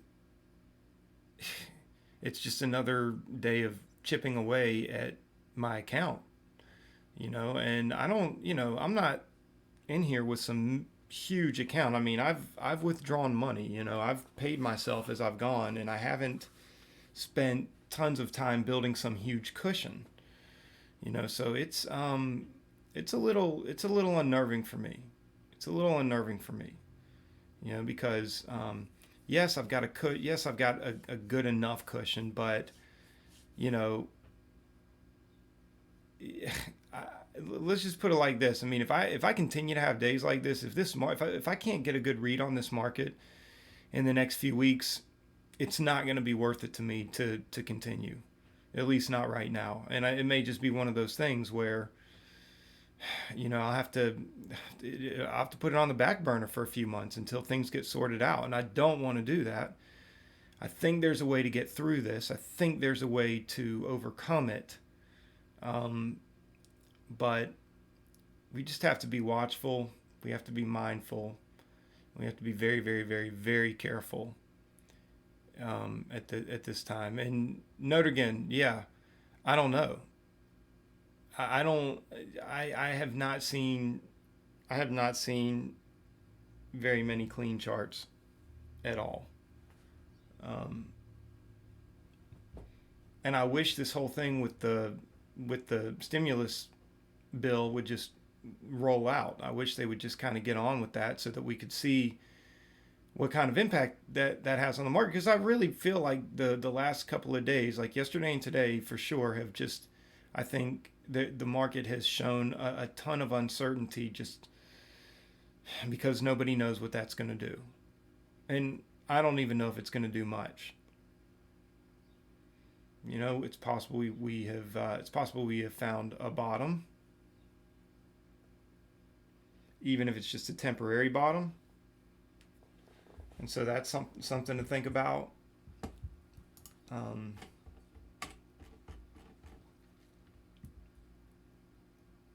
but I feel like every trade that I've taken has just been just a wave of uncertainty. Even as I'm taking the trades, like I don't even trust the trades that I'm taking a lot of times, and it's just like, man, like, you get faked out enough times, it's like the boy who cried wolf, right? I mean, you know, you cry wolf enough, and people come around the corner and see that there's no wolf. Well, eventually they're not going to come anymore when you start crying, and so that's kind of the thing here. Like, I see trades that look like good setups or look like decent enough setups to where I can make a little profit on it, even just if it can started to go and I could scalp out a little and then just, but it's, you take these trades and they end up faking you out like every single time. I mean, like, how, and then what happens is when the real setup comes that ends up working in your favor, that's the one that you don't take, because it's cried wolf so many times. When the wolf is actually there, you don't believe it. um, that's what it's been like for me. That's what it's been like for me. I just don't, you don't know what you're going to get. You don't know what you're going to get. So um, it is possible that Yoni B says it doesn't help that the one you skip is the winner. That really messes you. Exactly. Exactly. Um, so and that's honestly why I continued to take so many trades yesterday, because I didn't want to be back down by the market. I didn't want to have my back against the wall. I didn't want the market to keep me from jumping on potential winners. You know, so I wanted to keep trying. I wanted to keep giving it a shot, but it was just draining. It was draining. And then there were several of them that, even still in between all that, there were several of them that, like I'd be watching The Spy. I think the ZM was a perfect case yesterday. I was watching The Spy. Okay, and here you had Roku, you had Boeing. Everything's honoring The Spy basically. But here on ZM, I took the trade, and it was the one out of all the stocks that was not following The Spy. It all of a sudden, in that moment, as The Spy was tanking, and as I could have been short on Roku, I could have been short on several other stocks. I even pulled up different charts. I looked at Apple. I looked at AMD. I mean, have your pick. I could have picked any stock, but I took ZM, and for some reason, ZM is the only one that decided to sit there and chill while SPY was tanking. Didn't do anything. And then as soon as SPY showed even a tiny bit of strength, ZM all of a sudden got bought up, and I got squeezed out. And it's just like, man, what is going on here? It's just eerie. It's eerie that it works out like that. But I think what it just takes is just deeper assessment, more in-depth evaluation. And yeah, Notre Dame, I am honestly rattled, dude. You said you wonder how many people are trading R1 or 1R now? 1R? Trading 1R? What's 1R? I wonder how many people are trading 1R now.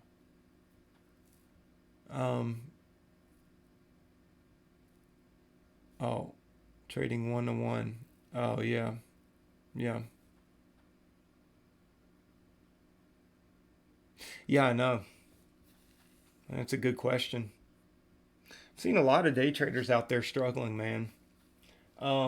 Shoot, Ross Cameron, perfect example. We talk about him all the time here.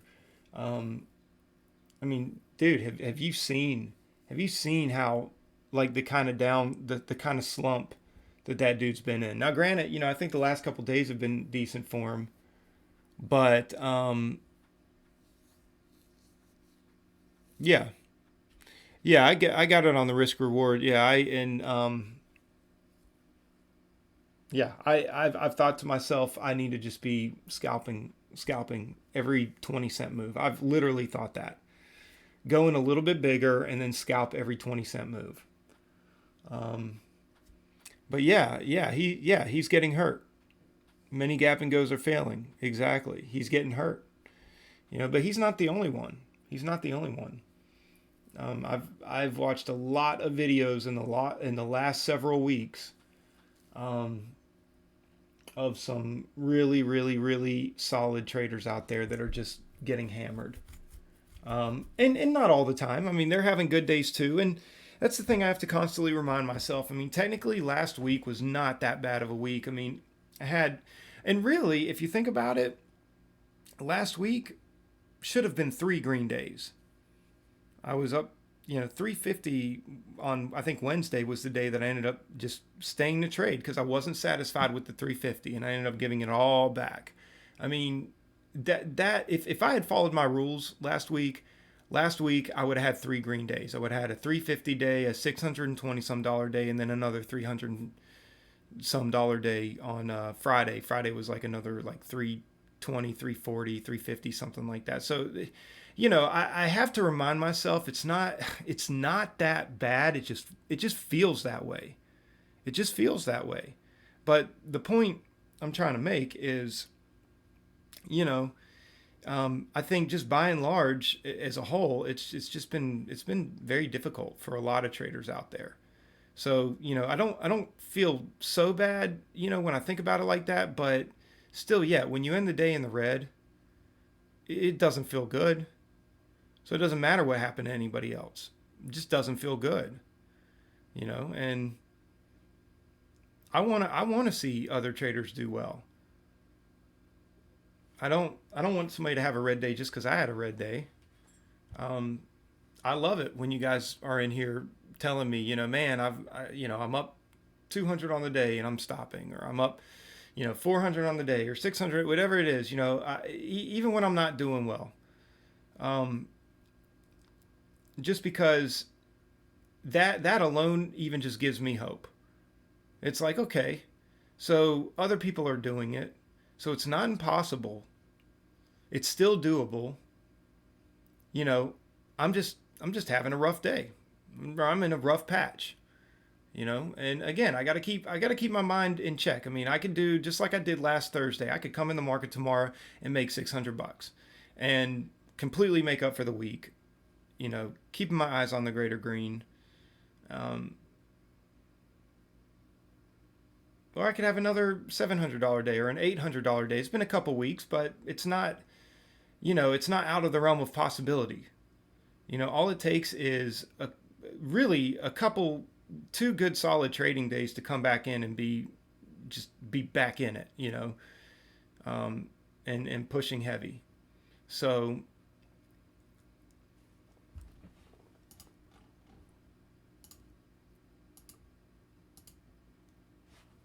this could be this could be a good shorting opportunity here. It's kind of one of those things where I'm thinking. I mean, I'm looking at it. I'm thinking. Um, Looks different on the 5 minute though. 1 minute.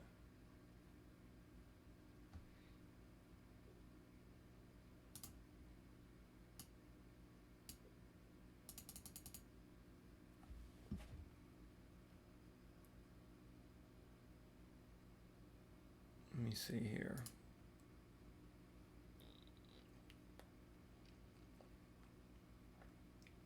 Watch this be the one that takes off. Okay. Ah, come on. You got to be kidding me. There we go. Okay. Okay, I'm going to look for a good test of the 138 levels. Um, think we're going to get a trend line rejection, and I'll just come out if it breaks above 142.50. Let's see. No, I need to give it more room than that.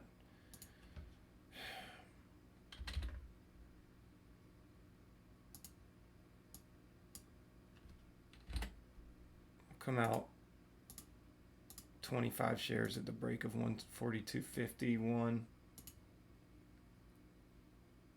So I really feel like we need to see a rollover move here.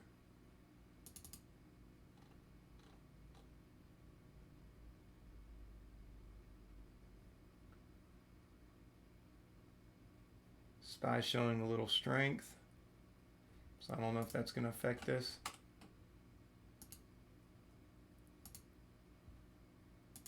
I'd really love to see this break 141.28, come down and test 140s. So,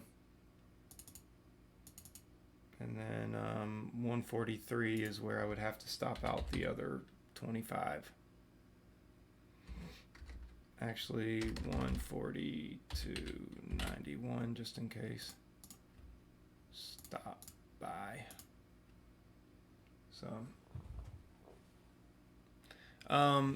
So Notigan says new lows and highs breakouts may become bread and butter for people. New lows and highs breakouts, yeah, just adding their winners and bailing the losers on small initial sizes.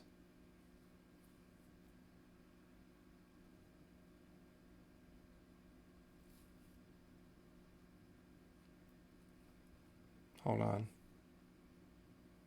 Having a hard time relaxing. Don't want to get out this 25 here, but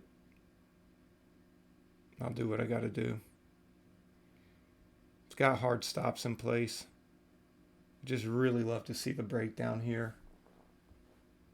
Come on. There it is. That's the push, but the SPY, man, the SPY is moving up. So I don't know if ZM's going to follow that or if ZM can just make its own move here. Here we go. So we're going to get a test down to 138. Thank God. Thank God. Let's bring it down.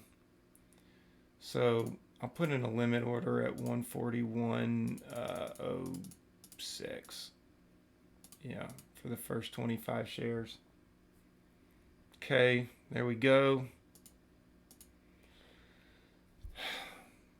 See if we can get a good solid move down to these levels. So see, this one worked. I mean, so far. I mean, it's getting bought back up here, but let's see, 142.49. So I'm going to set it at 142.40. Stop buy.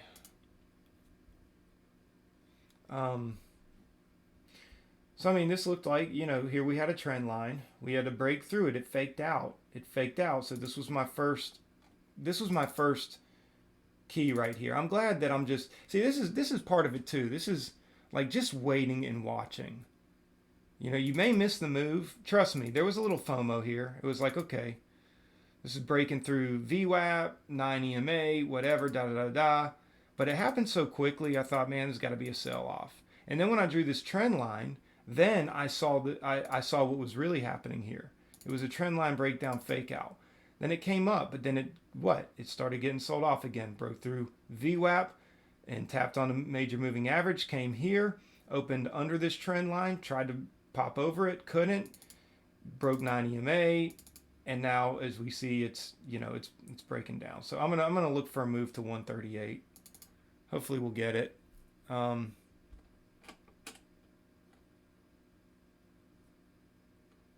But it's one of those things, like, if I lose all my confidence, I can't take any of these. And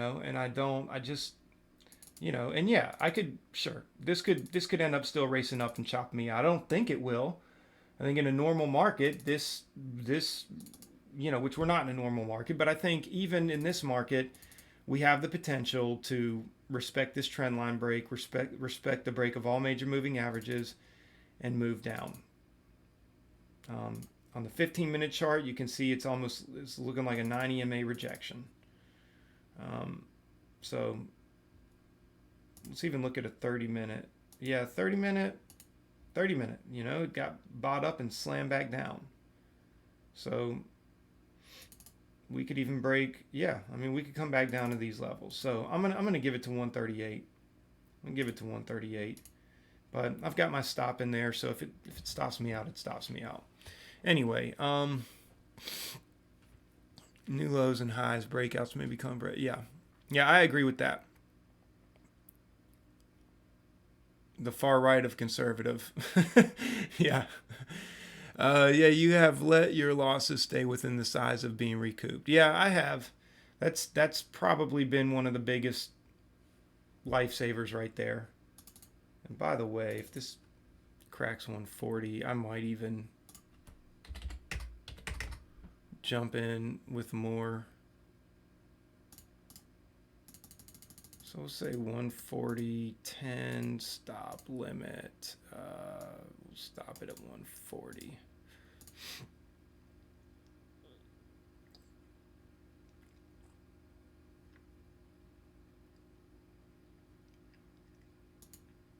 If it breaks 140, I'm going to feel pretty good about that. So, see if we can get that.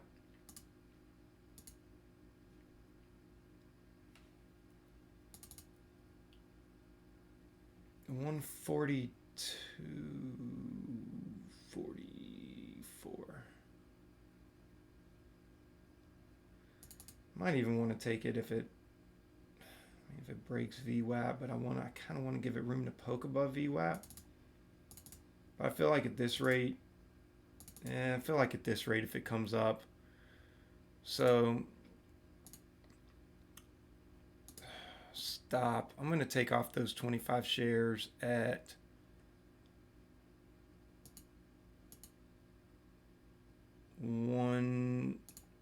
let's see. Where was this? 141.70. Stop buy. We'll do that there. Just doesn't have trend confirmation of down, flat bottom, your favorite pattern. So are we talking? Are we back on the talking about ZM here? Note again. Sorry. Sagar says, okay, folks, I got to head out. Have a good day, y'all. We'll be back tomorrow. All right, Sagar. I may be a little late on that part of the thread, but man, hope you have a good day. Thanks for being here. It's always good seeing you here. I appreciate the call outs this morning, and don't feel bad about the acre call out. I hit the hot button. I got in a little too quickly. Or a little late on the hot button. So anyway, I do appreciate the call, because that one, it could have turned out really well. So good call, man.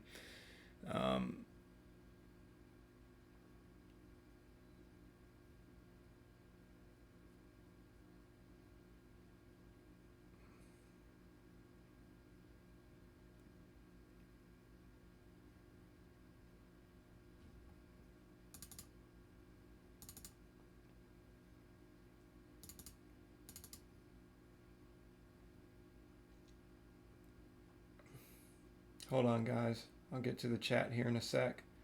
Really want to see a fail here. I really want to see a fail.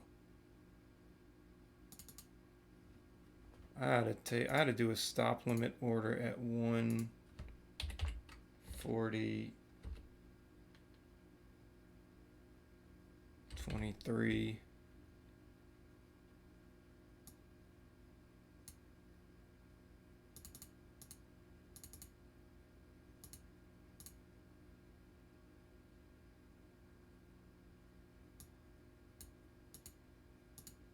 $40.10. We'll say 05.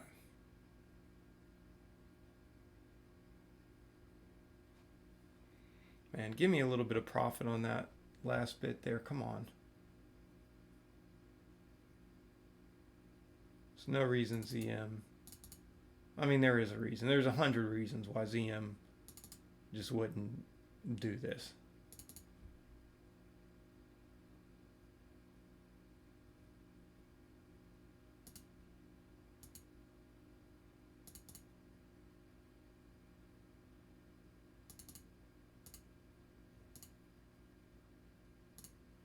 So we'll take another 25 there. If it comes down and breaks through all these levels and crashes through 140.23, I'm thinking we can get a good flush down. And if not, then I'll have to get out, obviously. And it'll be a limit on 50 shares at probably 141.05.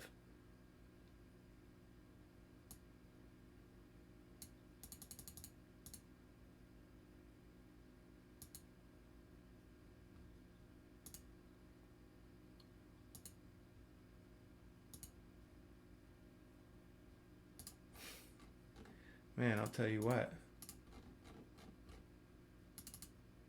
141.53. Yeah, I'll probably have to set it for that. But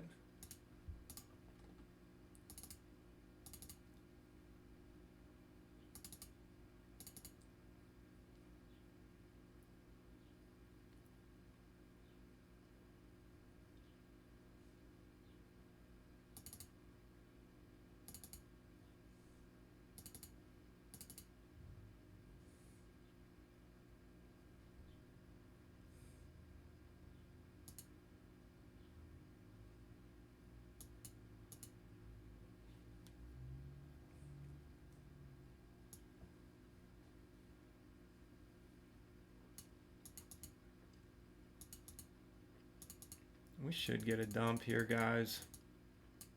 And I would take it at, I don't know, 140, 140. Something like that. If it popped all the way back up.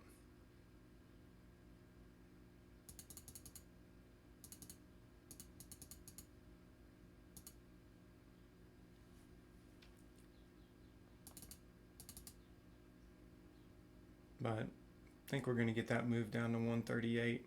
Of course, depending on what happens with the SPY, you know, there's always the SPY.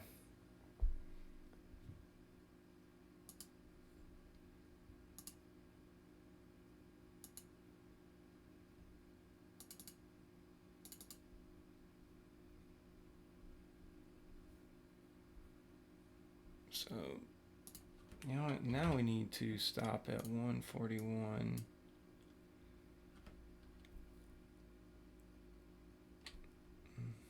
Well,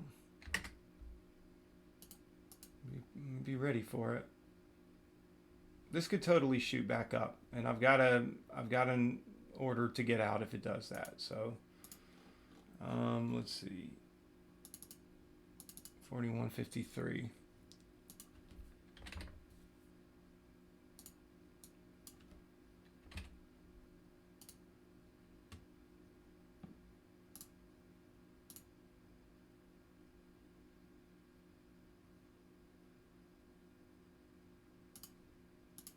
Stop by 25 shares there.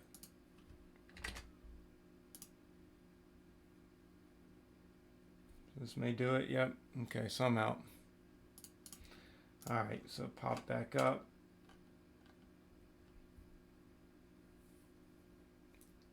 Down 105 on the day.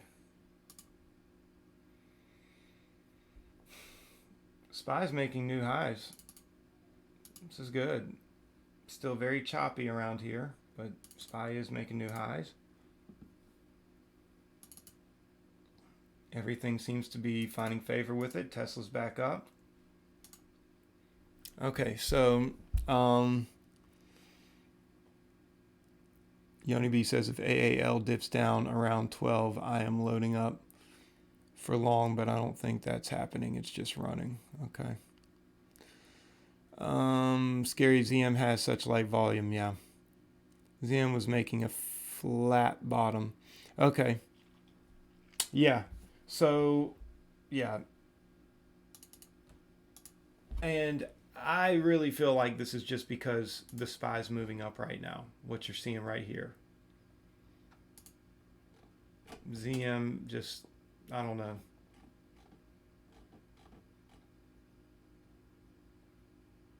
I mean, it broke trend. So it wasn't just the fact that it was a flat bottom. It broke trend. This was the biggest thing to me. There were a few things, through few indicators I was looking here. It broke this trend and got bought back up. Now I didn't draw this trend line until after it had already made that move. But the thing is once I drew the trend line, I saw what happened. Now I was already watching this move earlier so let me clarify. I was watching this move earlier. Looked like it was a massive sell-off, but then it got bought right back up. But then it started breaking through here. I came in here, and maybe it was this candle. I drew a trend line, and so I noticed, wow, well, this had fake broken through that trend line, got bought back up, but then it started crushing VWAP. Now it's crushing major moving averages, bouncing off trend. To me, that's a good, you got a 90% probability of this working out for you. Now, on any given day, this should have broken down and at least tested this level of support here. SPY's ramping up all of a sudden. I don't know if there's news on it. Did they pass the stimulus? I mean, I need to look that up. And if any of you guys can have a few minutes too, you can let me know. But anyway, seems like failed VWAP breakout and possibly fade for rest of the day. This could be a very, very long trade. Yeah. Well, obviously it's getting bought back up to that trend line. And it's probably just a short squeeze right now for everybody who saw this same move and got in here thinking it, in anticipation of a break in 140 and coming down to, test these levels here. So, if it continues down, great. Crosses VWAP, flip long and 20 MA stop line. Yeah. Thanks, Yoni B. Appreciate it. Reduced your loss. ZM has been nice to you. Yeah, a little bit. That's the biggest one on the day. I mean, that's this one right here alone has basically made up for this loss and this loss. These two losses. Almost. So you shorted AL at 1380, move stop to break even, watching close. Okay. Yeah, let me see where AAL is. 380. Oh, okay, good. Good move.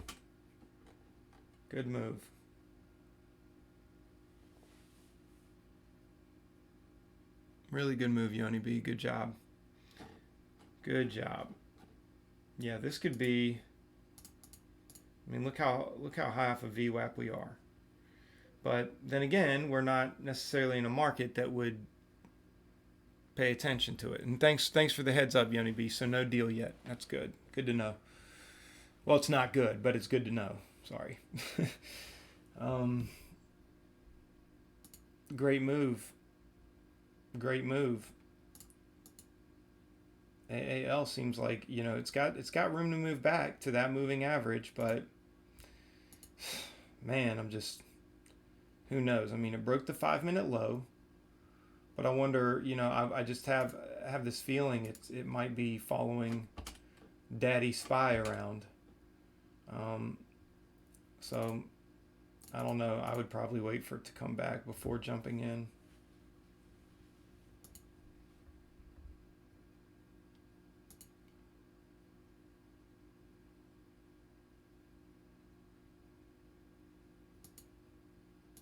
Actually,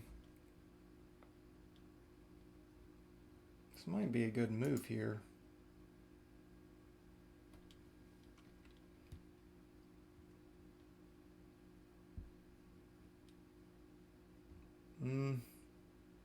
SPY's getting bought up. I see a direct correlation here.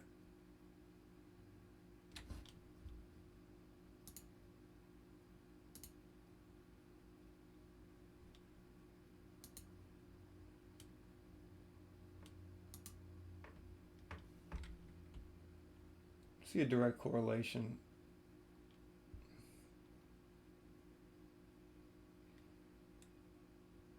Problem is if SPY keeps getting bought up, this is going to get bought up.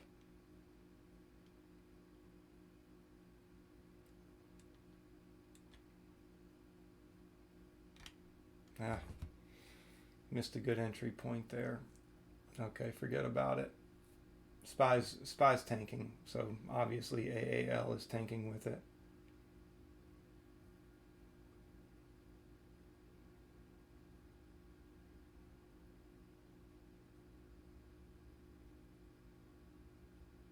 It's getting bought back up.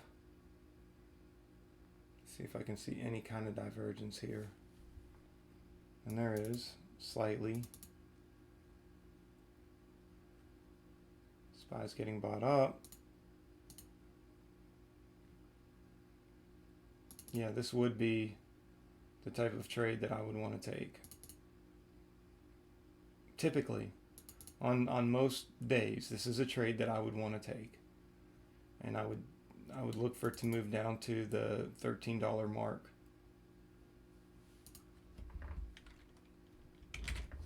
Okay, looks like SPY's getting crushed. So we might be able to get a hammer through on this. As long as SPY continues to go, I think this could be good. There we go. Take a little there. Just okay. There we go. All right, too much hesitation. Just made back some commissions there. Sorry, guys, I should have held on longer to that. But I saw SPY start. It looked like SPY was starting to get bought up again. Should have been more patient on that. But at least I covered some trades.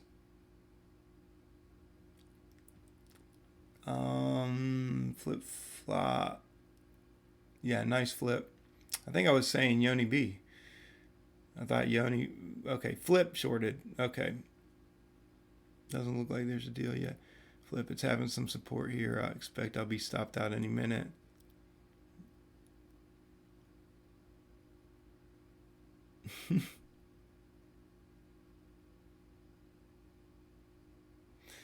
I hope you get a good win, Flip. SPY's continuing to sell off.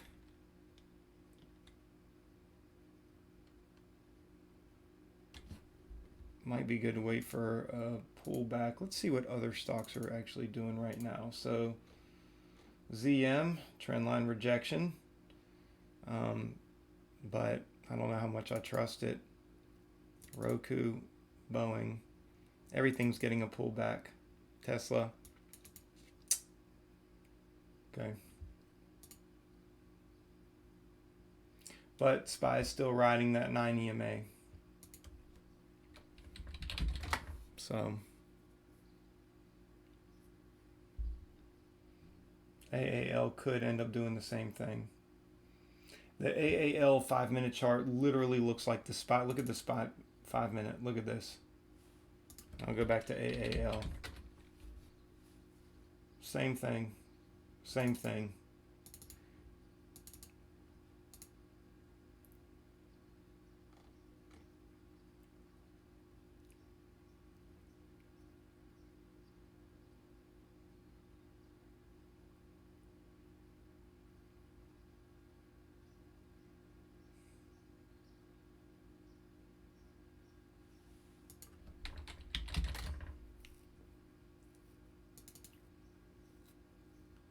SPY's continuing to pull.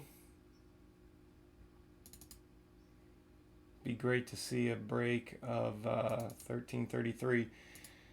But you know, I tell you what, guys. I mean, it doesn't mean as much. It doesn't mean as much for this to break 1333 and to break this 9 EMA, because if SPY starts getting bought up, AAL is going to get bought up. I mean, it just is.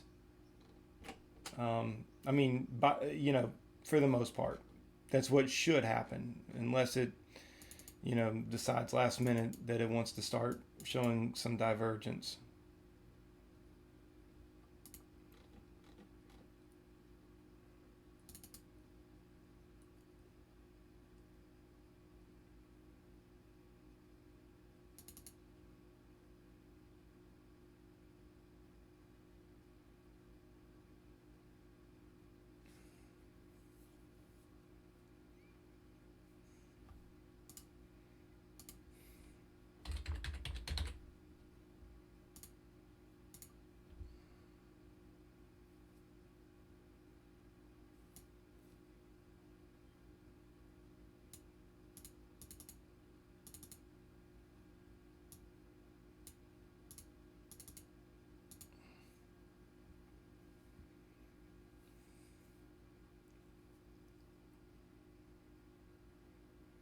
Good job, Flip. Flip took off half at 1338. I know SPY is getting bought up off the 9 EMA. So AAL is probably not going to do the best here. But SPY could get rejected and could end up coming down.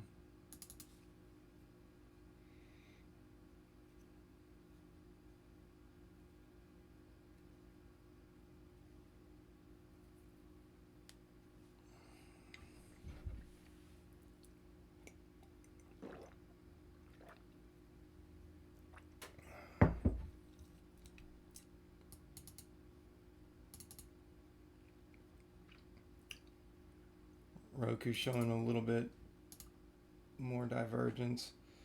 ZM, if you look at the 15 minute, I'd kind of like to see where this closes. ZM cannot close above VWAP on the 15 minute. That's saying something. This could be creating a rollover pattern here.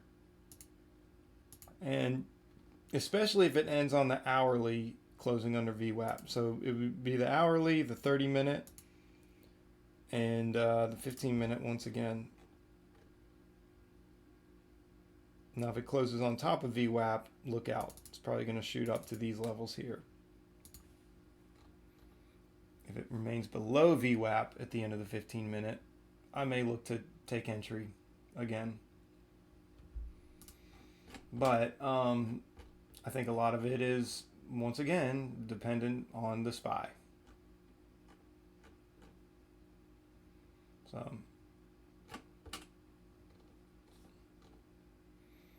and right now SPY is SPY's doing well with the hourly uptrend.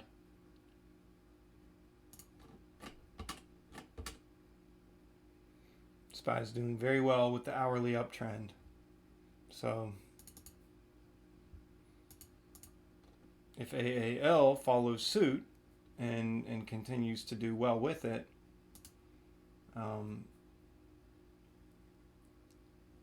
then there's no reason it can't continue to make a move up.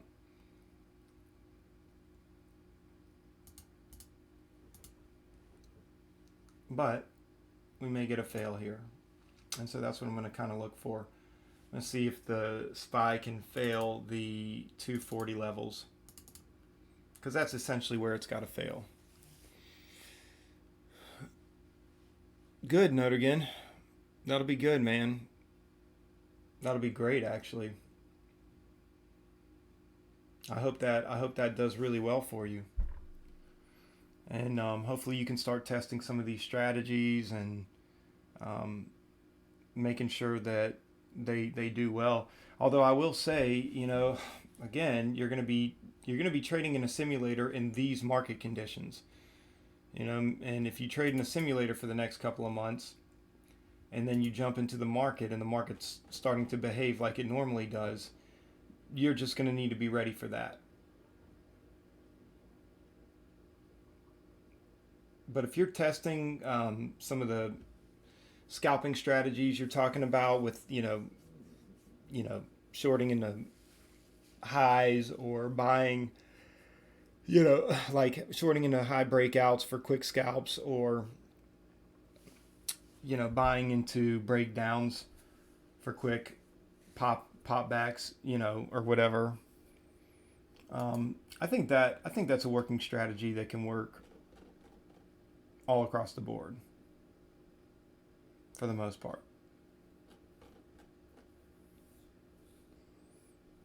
Let's look at Nvidia, by the way, because that one was going up. Yeah, that one's continuing to go up. It's continuing to do well. It's butting up against the 50-day moving average, but if SPY continues to do well, then it's probably going to do well also.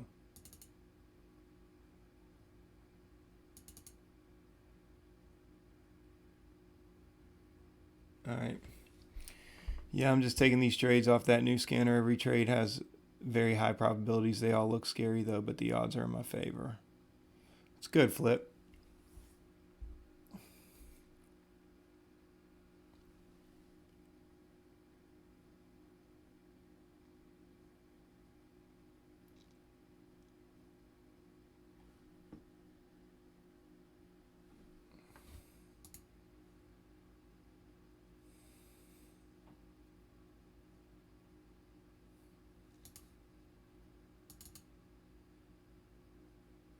So I take it your break even. Yeah, it's a good idea, Flip. Good idea. Be patient with it. Um,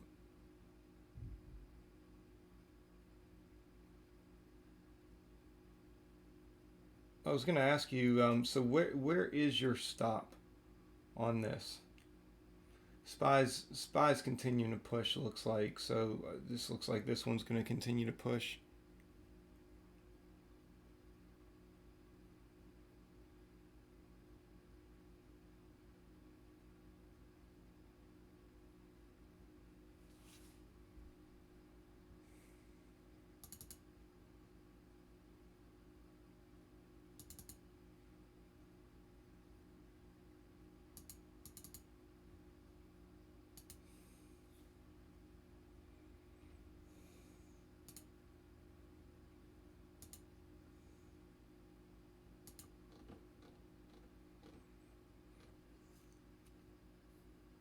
This would be very interesting. We got a minute left on the 15 minute, the 30 minute, the 60 minute to see what's going to happen. To see if this is going to close above VWAP or below VWAP. And just to make sure.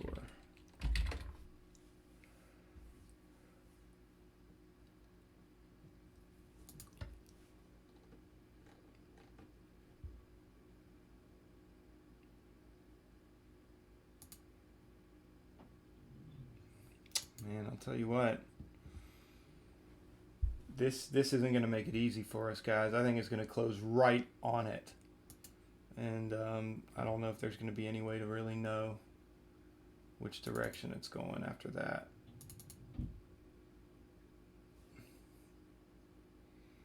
Okay, well that was below. That was below on the 15 minute. That was below on the 30 minute. Question is it going to pop up and then reject? Or is this just rejecting?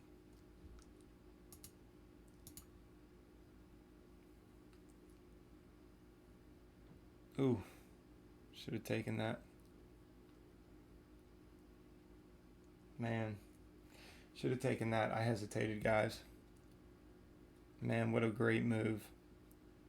What a great move that would have been.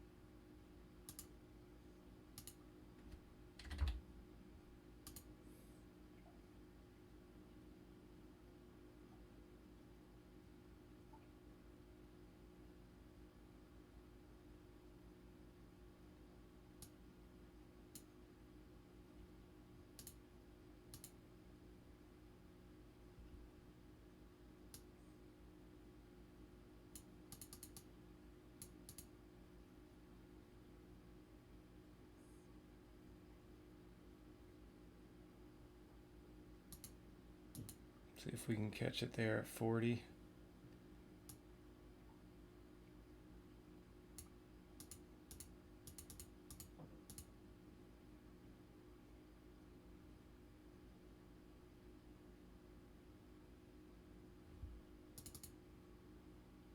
Okay, I'm in. 41.40. Okay, it's got bought right back up there. But I'll tell you what, if this breaks 140, if this breaks 140,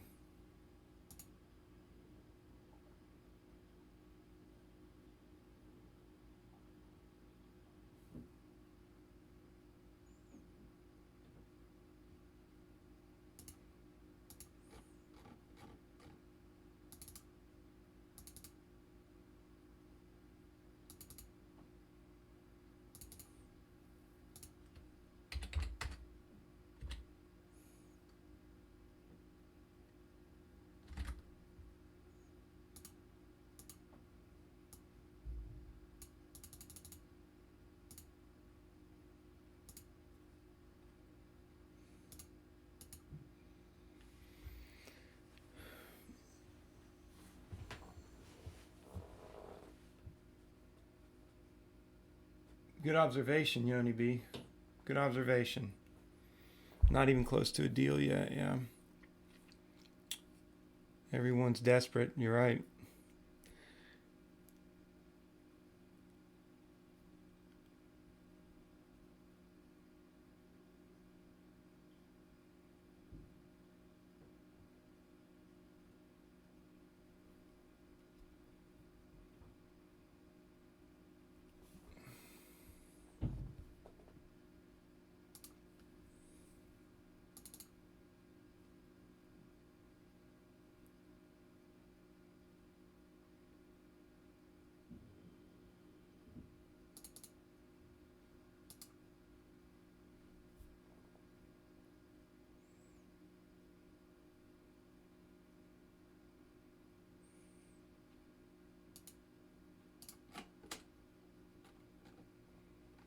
Man, that 5-minute candle just got bought up. So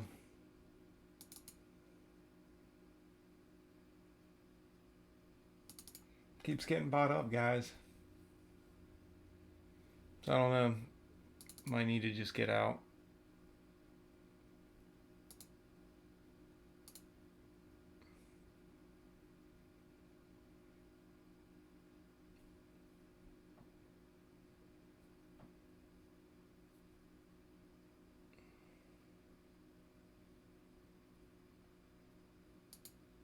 Okay, I'm gonna have to get out.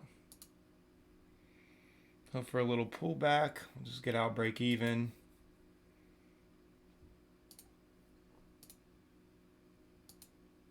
It's crazy. Yeah, this one's become choppy. It just doesn't want to sell. But when the SPY has strength, it has strength.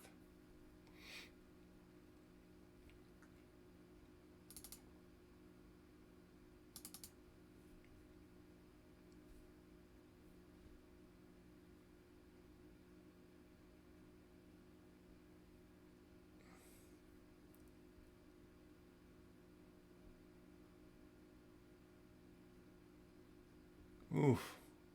Boy. Well, let's see.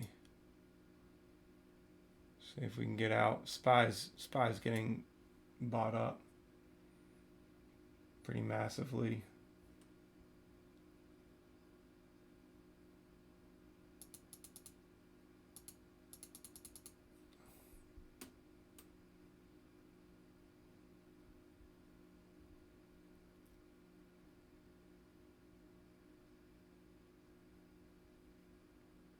There we go. Okay. All right, so got out break even on that. It's whippy. Trying to be careful.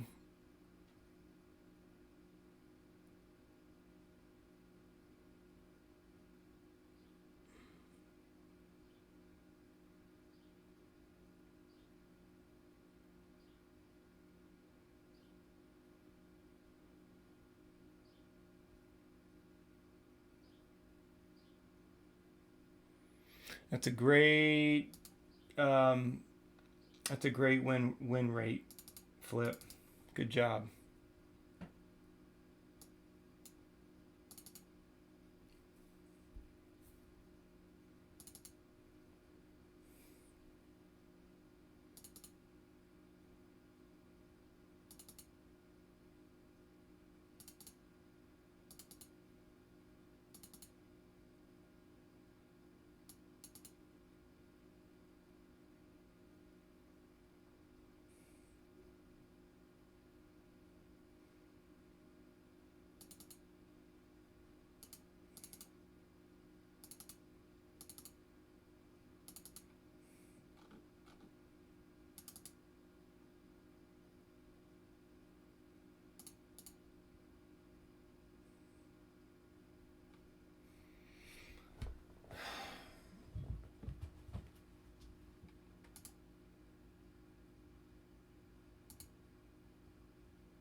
ZM keeps getting bought up, but ZM really looks like it's going to go south.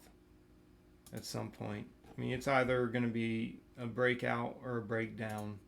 So I need to think about how to get in here with a conservative share size, enough of a conservative share size that'll allow the room or the stock room to breathe.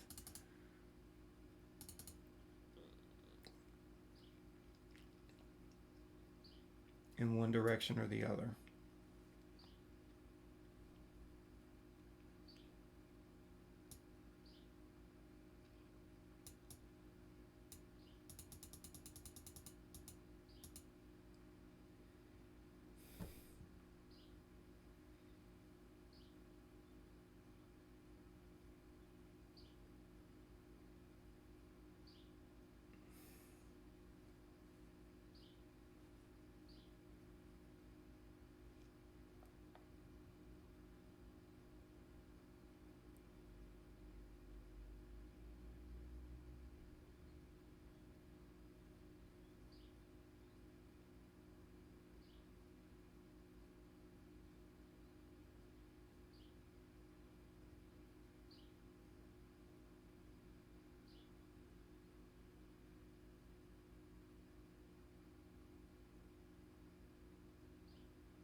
Just building a position, guys. Trying to get a good position built.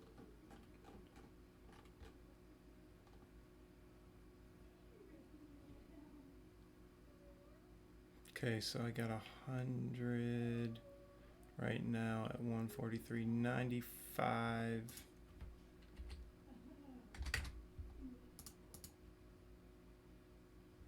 So let's see, 100 at 143.95.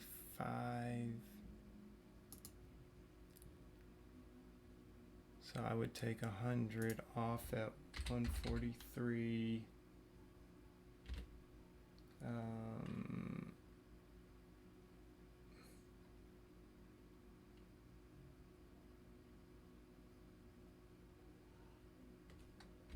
30, we'll say.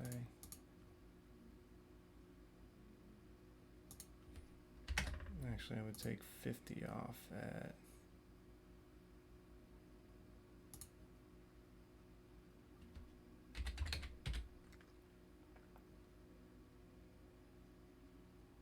where did I start this position?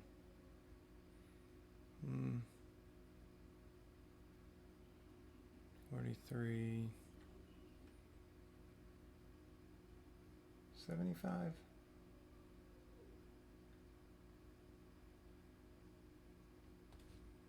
I'll take 143.65 and then see if we could get a move down to 142.95 on the last 50. See if we can get this, guys. See if we can get a good enough pullback. Good enough pullback here.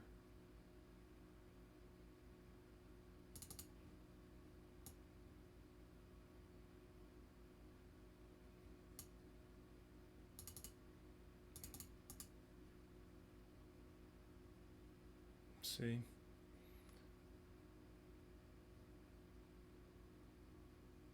Come on.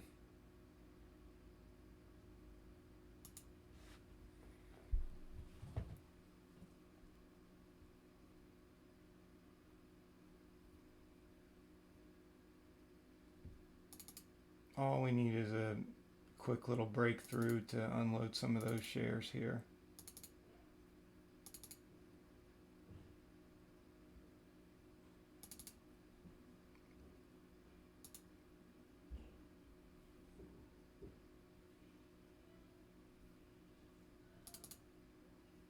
Tapped 144. If we can break 144, should be able to get that move. One thing about it is SPY is pushing. So I was not banking on SPY continuing to push without giving this a good solid pullback. My timing is just off on some of this.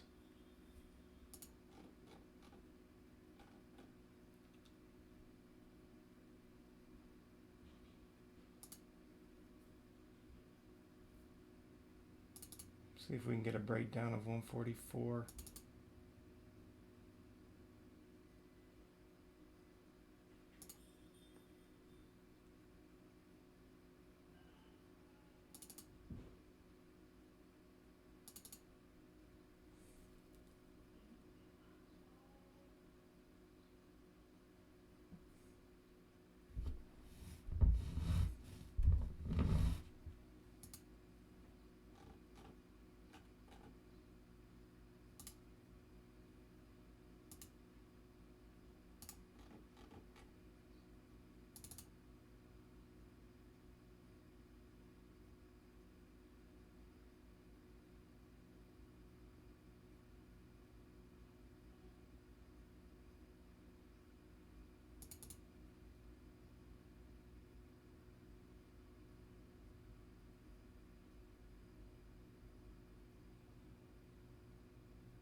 Okay, SPY is continuing to push.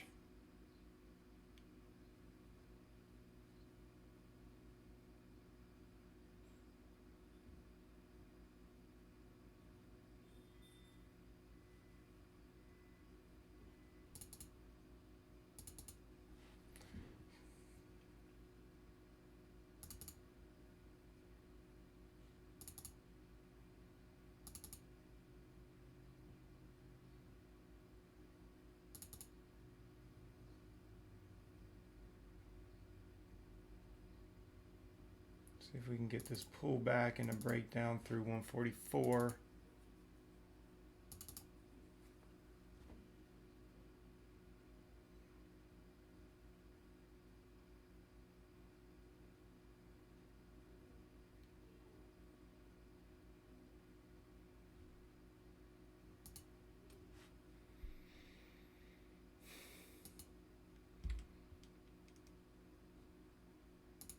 If it does not come back down below 144 here, I may have to just unload some of these shares.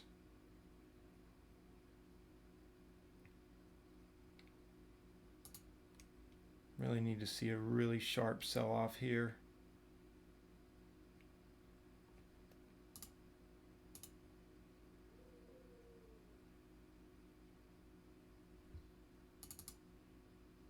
There we go. Come on. Get a flush. Oh, come on.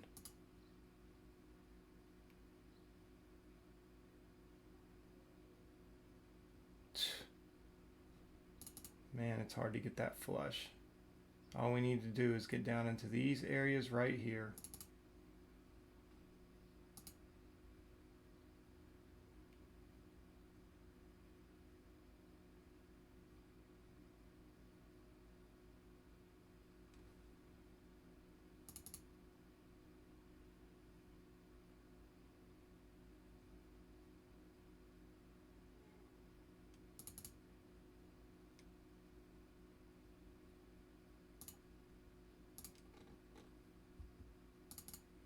A break of 144 down into these areas. Come out some of our shares. Come on.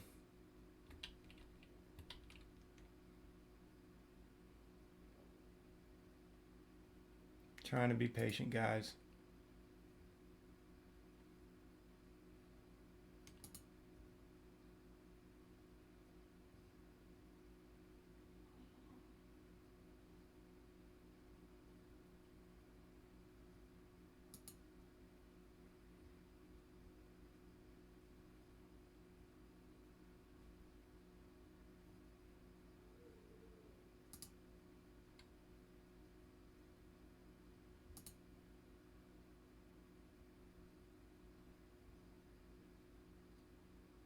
There it is.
Got to come out some there, guys.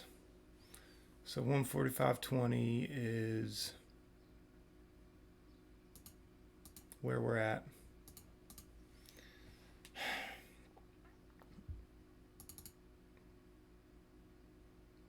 Just had to reduce size, guys.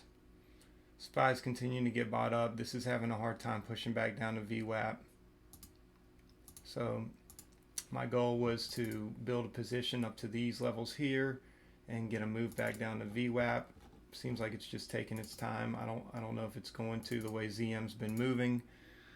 So, but we reduced risk. So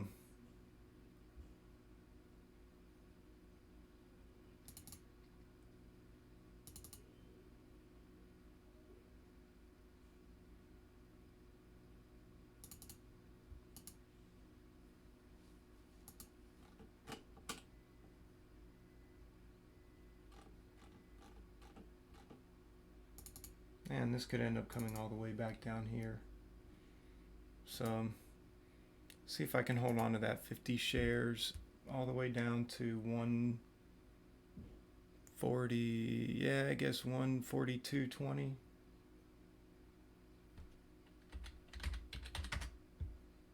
We'll see.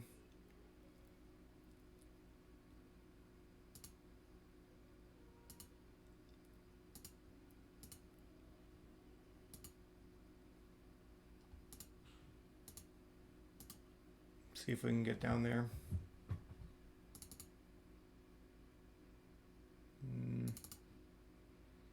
We'll say safely 142.40.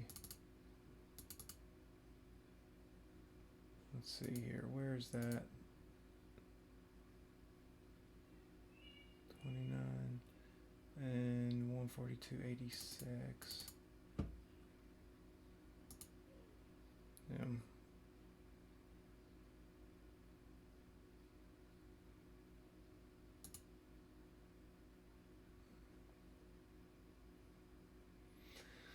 Spies continue to push. So, okay, let's see.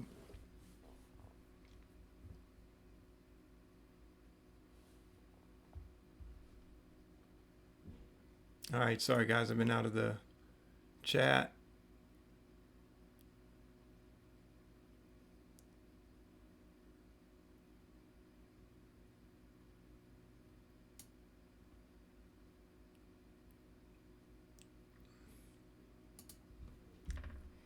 Man, I should have jumped back in on that one.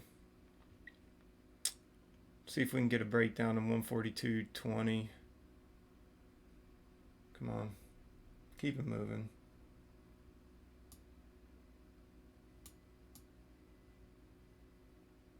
I'll even set it to 148 or 141.20. Or we'll say 141, I don't know, 141.70. See if we can get on those last shares there.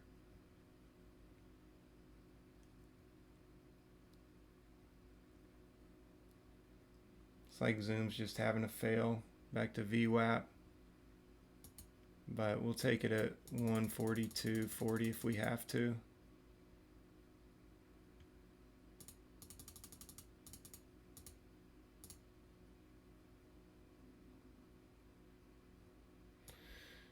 This will put me back to roughly 50 bucks, down 50 bucks on the day. So if this fails here, I'm pretty sure we can get a move break back down below. I think we can get to 141.70. I'm going to try to sit on it for that. If it comes against me, it comes against me. But we had a fail breakout of this high. You know, it seems like we could get down there, but I don't know. Okay, guys, I'm not anywhere near on the chat here, so you know what? Let me do this.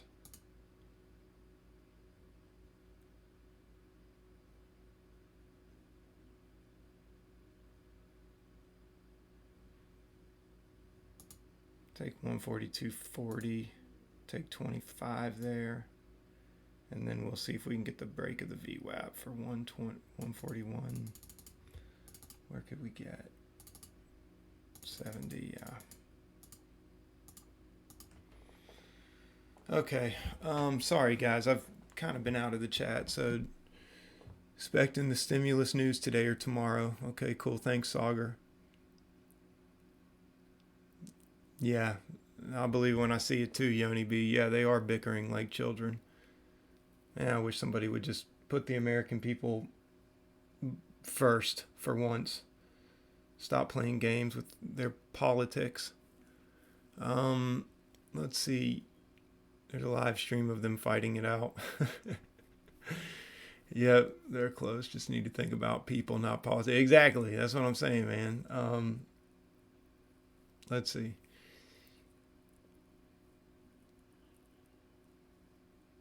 Okay. Scanner popped up. Yeah. Yeah, cool. All right, SPY's pulling back. Really want to give ZM an opportunity to crush below VWAP. You know, I should have, when it, let's see here, when it dropped through 144, I should have jumped on with another 100 shares. I saw it. I saw it coming, guys, and I just didn't take it. But I could have gotten out of my complete position here and maybe even ended the day a little in the green had I done that. So, is what it is.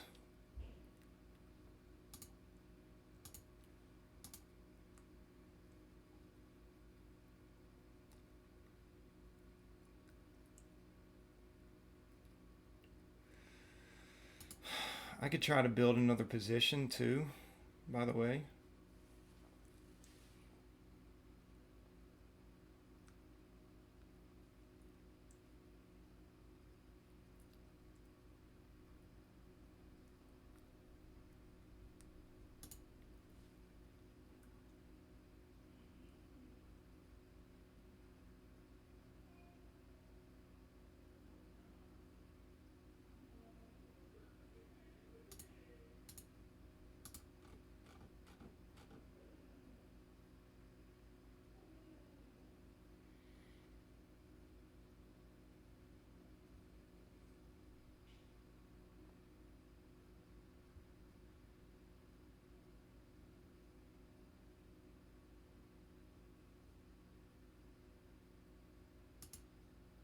$75 at 145.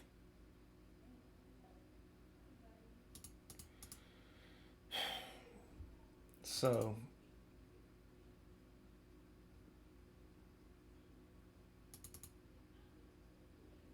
I could take it at 143.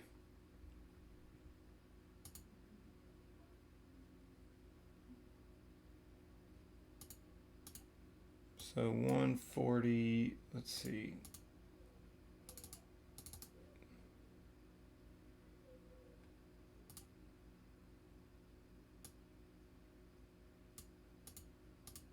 $43.50.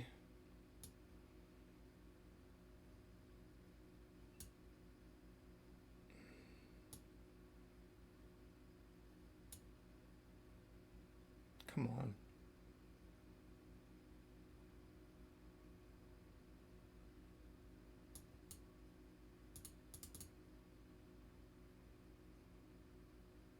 There we go. Okay.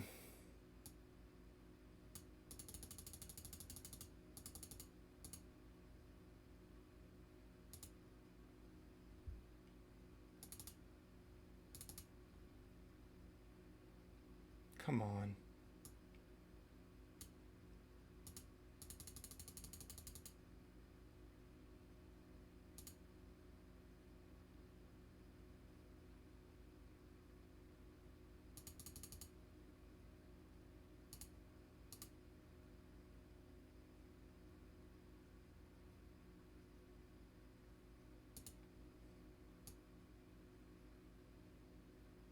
$42.70. Come on. Let's get a push down.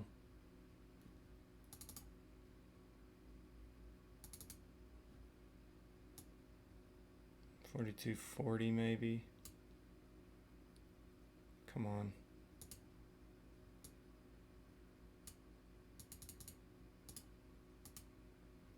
Okay, we're back to where we were. Come on, break down. I think we could get a straight flush down to those levels.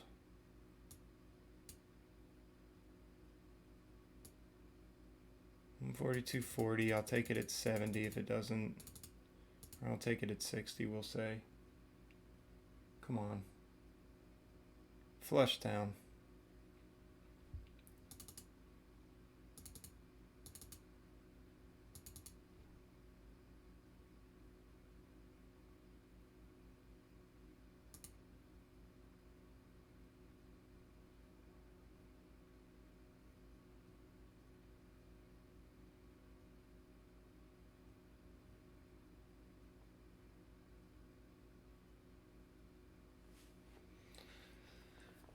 I actually think this could come down to 141.60.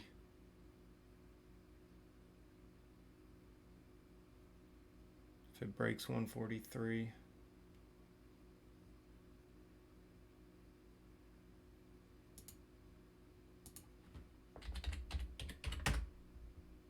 Breaks VWAP.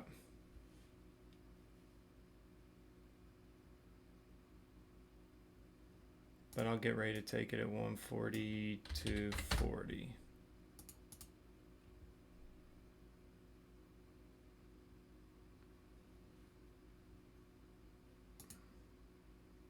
SPY's pushing.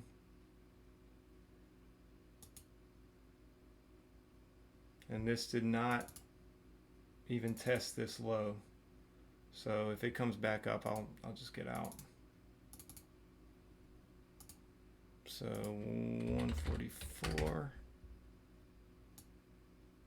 43.91, stop buy. So I'll get out if I have to. Otherwise, I'm going to look for this to break here, break VWAP, and just get crushed. I got an order out at 141.60. And if it doesn't work, I'll do it at 142.40. I'll take it there if it doesn't push down. Really want to see this get crushed here and just pummel through all this. But the SPY's pushing. SPY's making moves. So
this could be the move, guys. It's having a hard time though. I mean, it looks like it's probably gonna go up. So I'll be actually quite surprised if it breaks through 143 at this point. But I think if it does break through 143, as long as it can keep crushing past this level here, I think it'll come through VWAP. But if there's any pause down here at VWAP or through VWAP, and it doesn't look like it's going to get down to my 141.60 order, I'll go ahead and take it.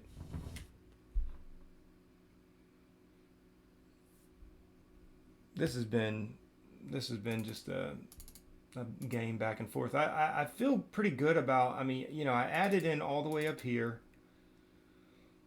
but you know, with as much as the SPY was pushing, I wish I didn't come out of those other shares prematurely. I wish I had just let them work themselves out. I mean, I'd be in the green right now.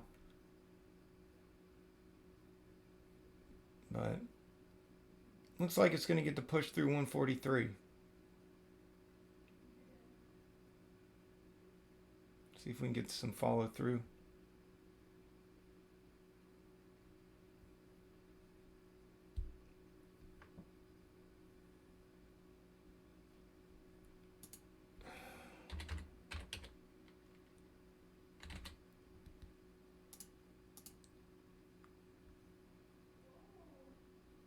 Okay, so now if it comes up above this, I'm going to want to go ahead and just get out. There we go. So, okay, it's pausing. Said if it was going to pause, I was going to put in an order there. It's pausing, so I can give it a sec. Okay. All right. Ending the day down 42.06, probably a little over $100 after commissions. Man, I really wanted this trade.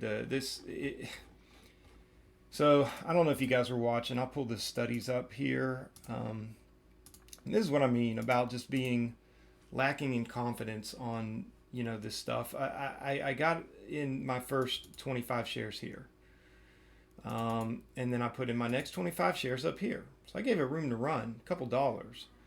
Next 25 here, a dollar up. Next 25 here, a dollar up. So I had 100 shares, and it came down, bounced back up. I sat through this, guys. Came down again, bounced back up. Looked like it was forming, a bottom here that it just wasn't going to break through. And if you saw what it looked like on the 5 minute, it just looked like it was creating a higher low, and that didn't look good. The last thing I wanted it to do is come back up here and test again and break out. SPY's moving up, so I just got nervous. And on the 2 minute, you could see it was tapping that EMA but couldn't go through it, tapping that EMA. So just to be safe, I got out, and then look what happened. It dumped right here. This is where I could have made $300 probably, and I probably could have waited for it to come back and add. I did add actually here. I did get back in, but this would have been a spot I would have added anyway.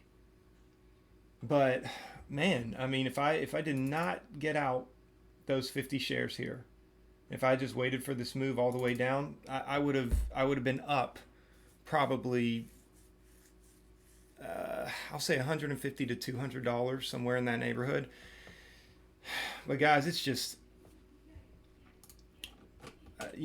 I'm trading with, I'm trading on wobbly legs here.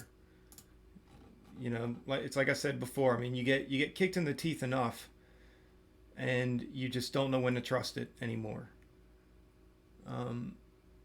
So.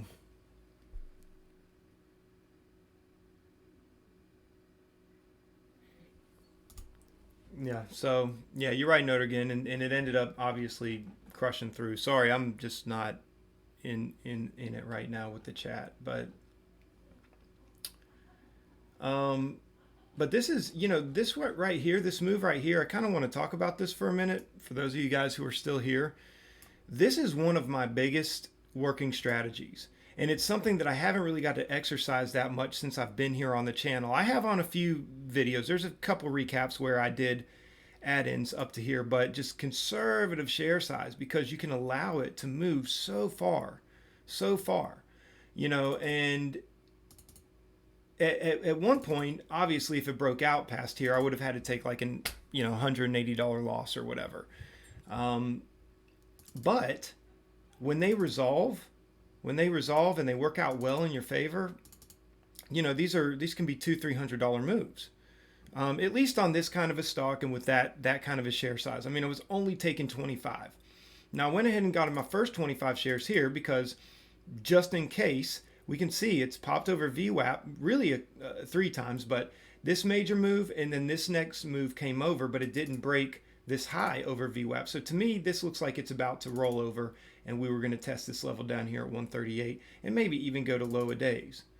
Just depending on what the SPY's doing. Obviously, the SPY's continue to stay strong, and I think that's where this short squeeze came from. But this to me was nothing but a short squeeze, which is why I continued adding into it. Just because, there's so many people here that bought all up in these areas that are really just, they're hurting right now if they're bag holding. And this has made such a move down. I just think that people are a little too afraid to keep buying this up. So I called it, and I was right. But because I'm kind of trading with wobbly legs, and the market has cried wolf on me like 50 times in the last week and a half, I just, I didn't hold it for the greater move. So, but this is a good strategy. It is a good strategy. If you can identify stocks where they're being squeezed out like that, and again, this is kind of in a normal market, which this is not. So, but typically, if you can identify, and it does happen a lot on stocks that have been majorly sold off. There will be some point during the day where there's this massive short squeeze, and everybody's hoping that it's going to get bought up again. but then it doesn't. It shows weakness, and then you got all these bag holders up here thinking, well, man, if this is the highest it ever comes back up, I need to go ahead and get out. And a lot of people do. They get out, and and you can tell where it's going to be initiated, because here's the thing. This is a no-brainer. We had this trend line being formed, and it broke through the trend line. It broke VWAP. It was the second VWAP recovery fail. There's a lot of people in here trying to go short in anticipation of coming back down and testing these levels, or even low of day. So buyers come in, they recognize that, and start pushing the price up. And the vast majority of this is all these people down here who were getting short buying themselves out. And so, yeah, I'm willing to risk, 25 shares, 50 shares here and there to try to get a good, strong move on it. And I let it go up against me. I try to let that very first strong push up move go really far against me. And I did. I waited $2 of a move till I started adding in again. And again, I only took 25 shares. And then I waited for whole dollar moves all the way on up. And I might not have even gotten out here. I might have added again up here in the 156 one. I think I actually had an order at one point for 156.70. Anyway, so decent move, decent enough to get me down or back to where, I'm almost break even on the day. But again, I could be ending the day right now up, $100, $200 if I had just, if I hadn't gotten scared around these levels here. So, but I was reading level 2, and level 2 wasn't really showing anything at that moment. So being hard on yourself, Matt. It's a crazy recovery. Well, thanks, man. If AAL consolidates around 1350, I'm longing for a gap up tomorrow. Overnight? Yeah, that's what I'm wondering. I don't know about longing anything in this market overnight, Yoni B, but I tell you what, man, I mean, if obviously you've probably done this way more than I have, because honestly, like, I don't ever take stocks overnight. I never, ever, ever take stocks overnight. So, I don't know, maybe you have a better read on that sort of thing than I do, but I'll tell you what, in this market right now, man, who knows, man? I mean, even going back to looking at AAL, and what a nice drop. What a nice drop. But here's the thing, man. I mean, if that stimulus package doesn't do too much, and if they don't, do anything with it today, but then they do something with it, tomorrow or tonight or first thing in the morning, and it's not good. I mean, dude, I don't know. Be careful. Just be careful.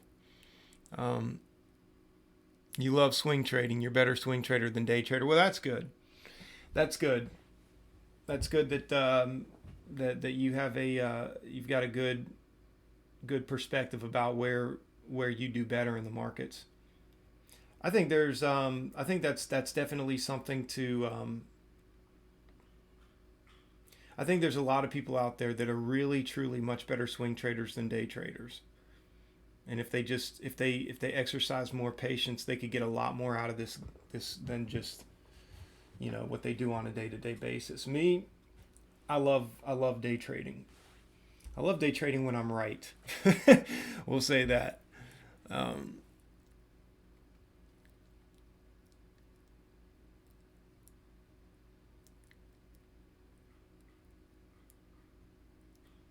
Notigan says the only time he held overnight with real money, they did a split and it sold off, lost $80. Well,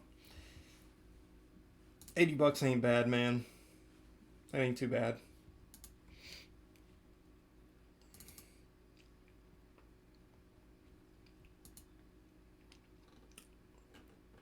Now, Roku actually looks like this could be a trend line rejection. I missed it. Wait for it to try again. SPY remains weak. see if we can get a good trend line rejection move off of this. Come on, come back up.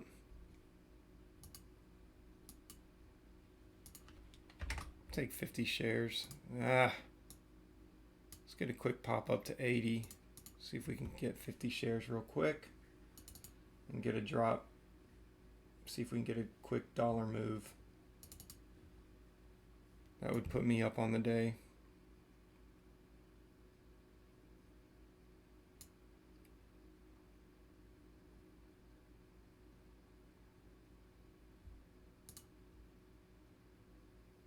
I may get impatient, guys.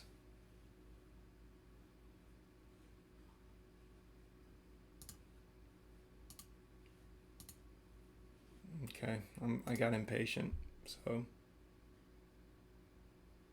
see how far we can move down on those shares.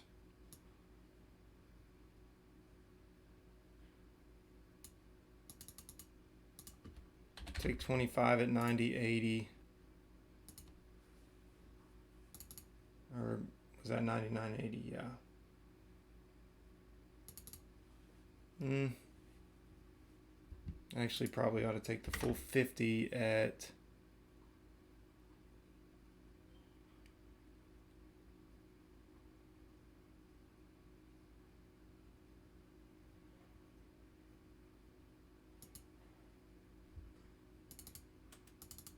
I'll tell you what, if we break up through that, I got to get out. 101.15. So.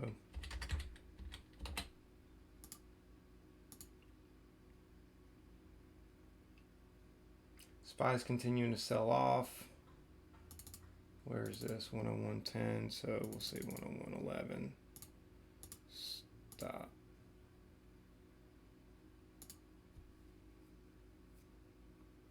Stop by there, and otherwise we will see if we can get a good strong move down. I think if SPY keeps moving down, we could get that here.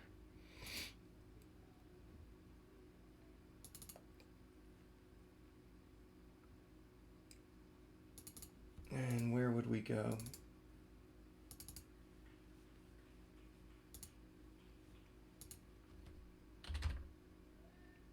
There's a lot of hesitation here, guys.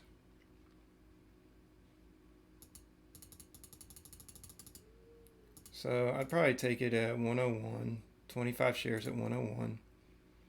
Oh. Oh. No, 100 is what I meant. Dadgummit. Okay, wait a minute. 101.11. Stop by 25.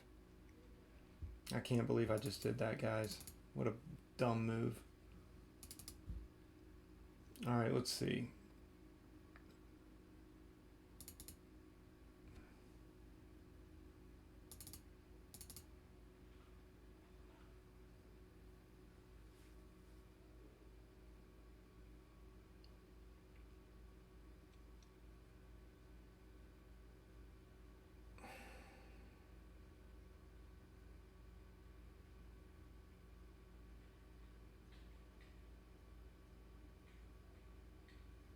Oh, come on.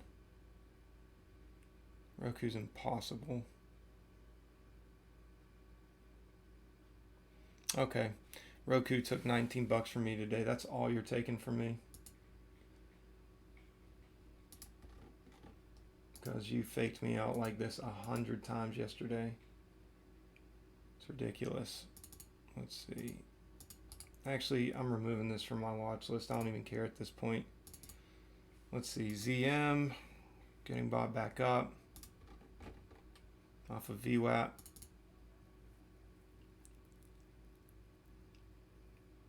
AAL.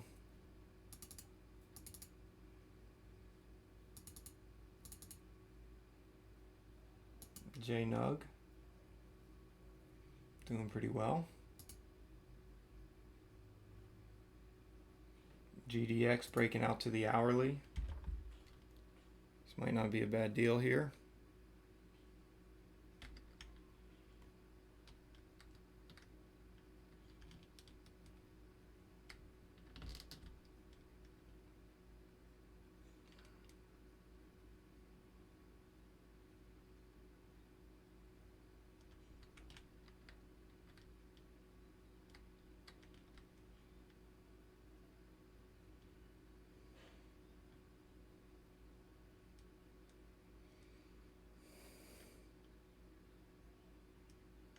Might be good to wait for a pullback. JNUG is JNUG's got a good daily chart, and GDX is moving up, so it might be good. So I'm gonna take 400 shares at 560. I want to see pretty quick move up.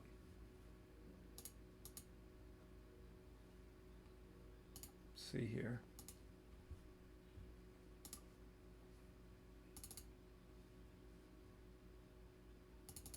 So 50.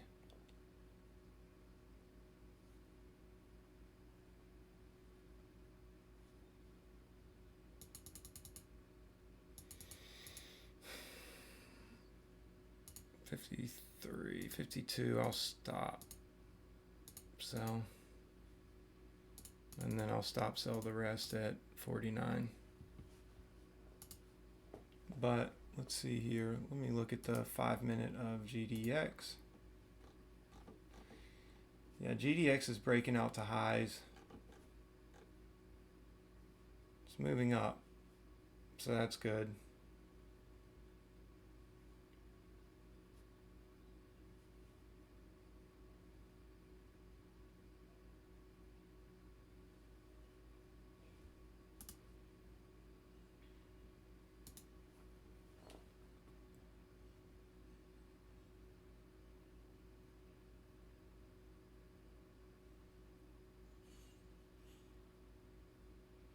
GDX looks like it's breaking out, so I don't know. I'm gonna try to hold on to this, but I've got my stops in place, so if it gets me out, it gets me out. I got to take a stab on it, guys. I cannot be backed down by this market. Cannot be kept from trying to make solid trades.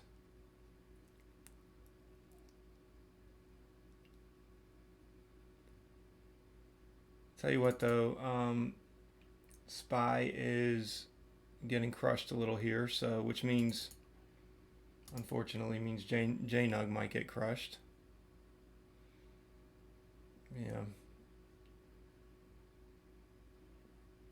SPY's finally suffering the kind of pullback that it's probably needed to suffer.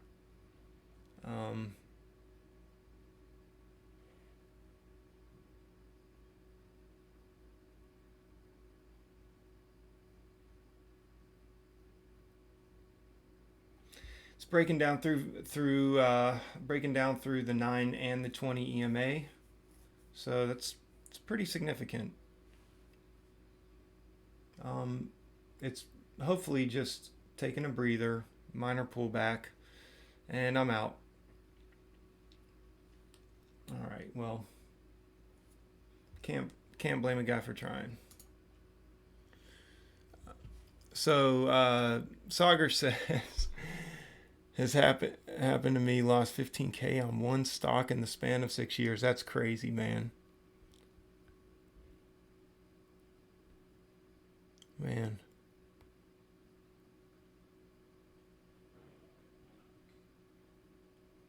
So note again, you had built your Robinhood account from 20 to around 120 using the 3-day trades per week. Your only swing trade devastated that account. Yeah. Sagar, you were new at the time. Well, I'd imagine so. It's like a rite of passage for a new swing trader. Makes you zone in on the risk management. Yeah. Uh-oh. So IMAX getting a move, yeah? Man. Well, we saw it this morning, guys. We called it. Definitely tested that 200-day moving average. This one might be one to come back to.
I think I need to move my trading station in my living room. It's going to be noisy, but gotta make it work. You still looking at the office space, Sauger? And yeah, Yoni B, you're right. That's a 680% is crazy.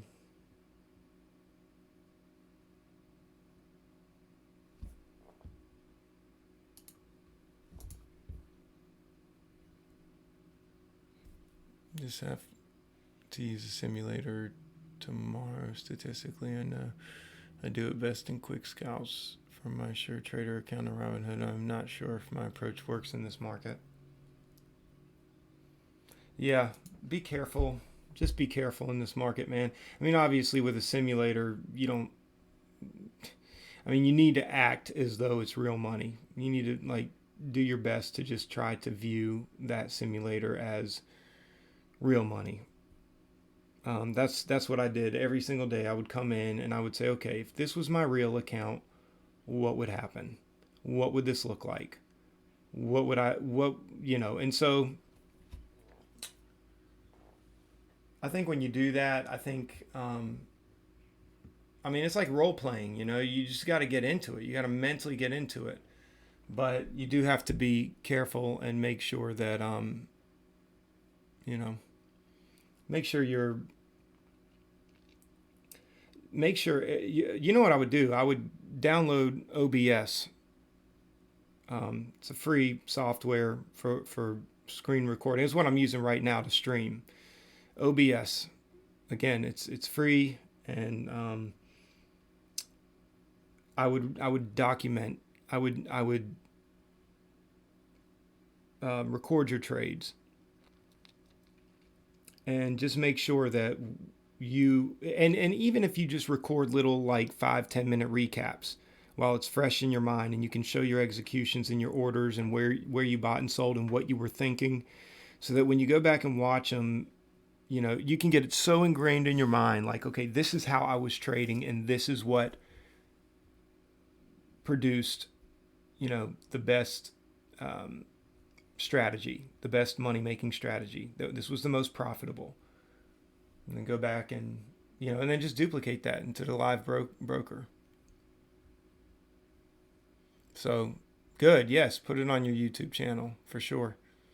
And yeah, OBS is good. Sauger said no more office, at least for the time being. Okay. Well, that might be one of the smartest moves you can make right now, especially in this market when things are so uncertain. And it's just like, man, like, can you imagine if you went through like a month of this where it was just so hard to do anything, and like you're barely scraping by, barely maintaining your account, and you had the pressure of having to come up with $50 a day for that office space? I mean, we've already got enough pressure on us, but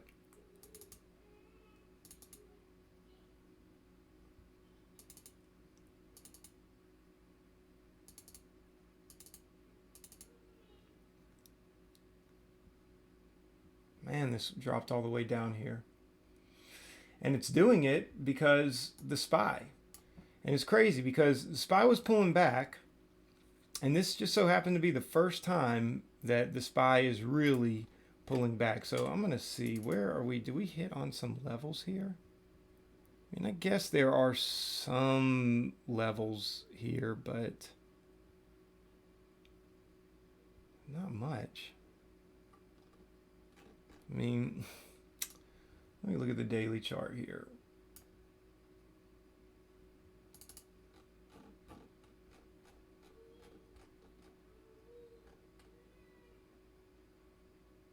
Look at the daily chart. Where did it come up to? Okay. Okay, so it got basically to the close, this day's close, maybe poked up a little bit over it, and then started coming back. Okay, so question is it just going to be some giant sell-off?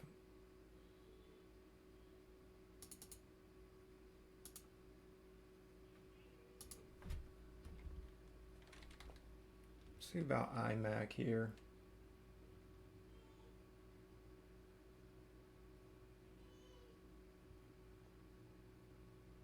See if this loses much of its value. It's really not. Could try a quick scalp here. So I'm in at 304.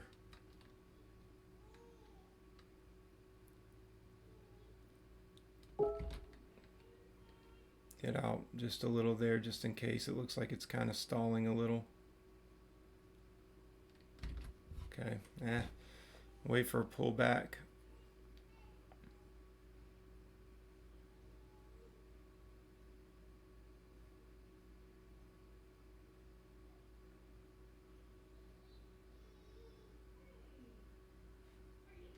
I did not let that work out at all.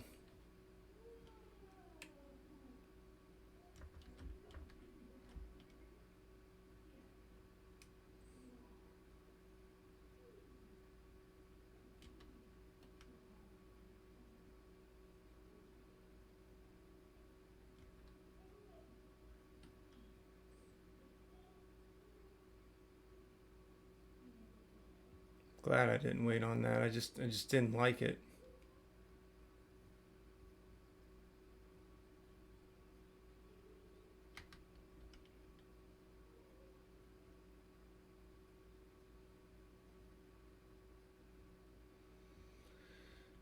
SPY's getting crushed.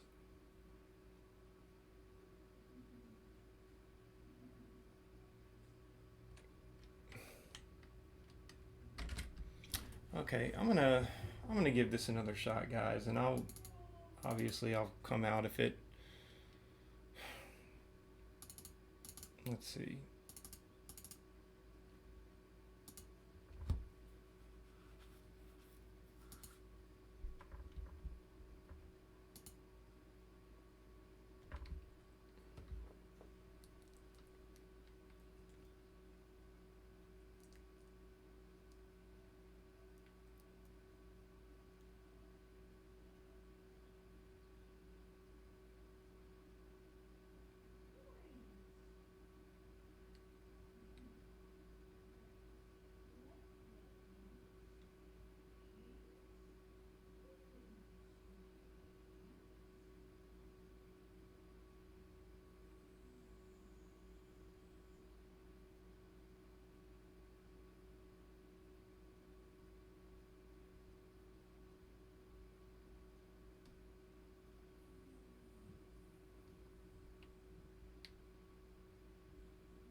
Okay, I'm gonna come out there. Just take.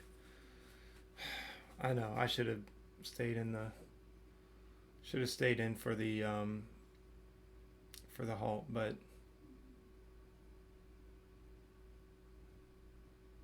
Let's see, is it gonna get halted?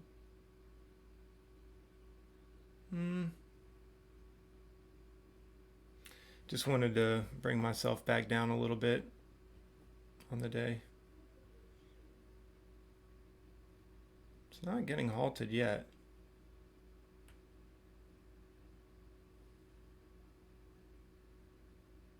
Now it's halted. Well, it's gonna be halted here, so.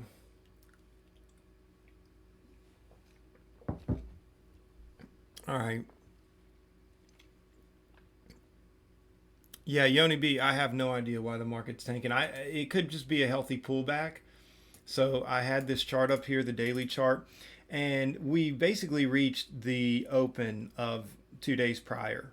We reached the open, basically poked over it just slightly, and then started pulling back. And so, I don't know. I don't know if that was just as much as it got bought up this morning, it opened at 222, went up to 242. That's a significant gain. Okay, so, it came up, and I think it's just probably undergoing a healthy pullback.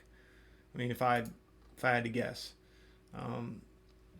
And it's very possible that if you look here on the 5-minute chart, now it could hold VWAP, so I would watch for that. I think if it teeters around VWAP a little bit or starts making an immediate V-shaped bounce off of it, I think it very possibly may recover those levels, but it could just be where if you kind of zoom out on all this and just look at it, it could have just had this huge run up and it's gonna have a huge pullback, maybe to these levels down here. Just pull back and then it'll eventually continue up. So um, be mindful of that. Be mindful of that. And I marked out these levels. I've got some levels here at 237.03. I've got another level at 235, and then of course this purple line is 233.92. It's the December 2018 low. So I really think that that's all that's happening. I mean, it's just letting out some air. It's got bought up a lot today. I mean, this is one of the biggest buy up days that we've had. It's not the biggest, but it's probably the second or third biggest that we've had ever since this market started tanking. So, take that into consideration. Take that into consideration. Boeing would have killed me if I had, and I'm just curious about Roku. Ah. So this is what Roku did. Y'all see how Roku did me. Roku ended up coming up, spiking up, and then finally selling off. That's why I took it off my watch list. Just can't even deal with that junk right now.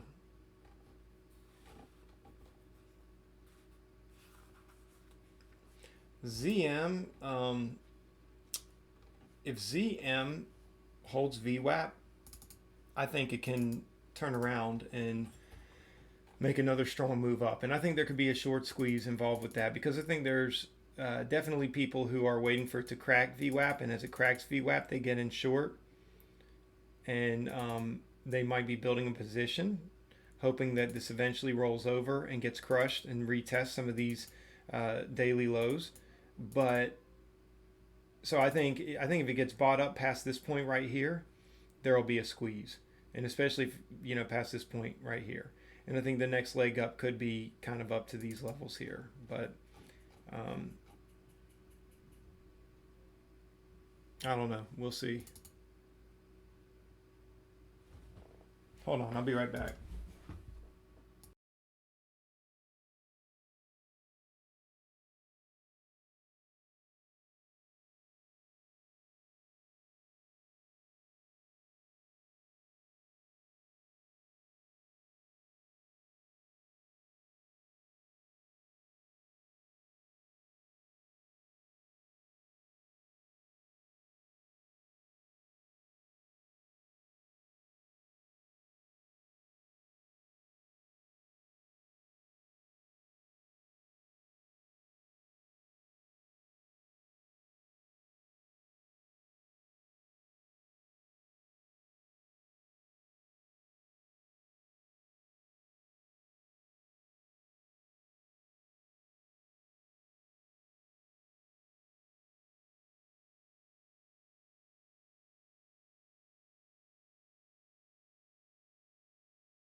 All right. So, okay. So sorry guys. Matt, if a stock is up 600%, wouldn't all the shorts go in? Sounds like an easy win. Seems like this is the only short I would take when iMac was at 600%. I wouldn't, and reason being is, you know, well, at least this morning, I'm pretty sure. Let's see if it still is. Okay, they're not available for shorting right now, but I'm pretty sure it was available for shorts this morning. But here's the thing: even if it wasn't easy to short, you've got people shorting this undoubtedly. I mean, it's got a short selling restriction on it, so it means that if you have the locates, you can short it as it's going up. But a stock like this, man, no, I would not. I wouldn't even mess with it right now. Even at 600%, this stock could go up 1,000%. It could go up 2,000%. 600% could be nothing right now. And this stock IPO'd back a year ago, roughly a year ago, February of 2019. And now that we've broken, I mean, we broke through all these major moving averages, including the 200-day, and I think it's very possible that this stock could test all-time highs. I always think with IPOs that those are possibilities, and so no, I would not. I would not. Absolutely would not. The only thing I would ever do with this stock right now, even as short biased of a trader as I am, is I would go long. I would take it long. And I'm considering taking it long. I'm considering getting back in this long. Um, I think that if you kind of zoom out, this is mostly buy volume. It's mostly by volume. So,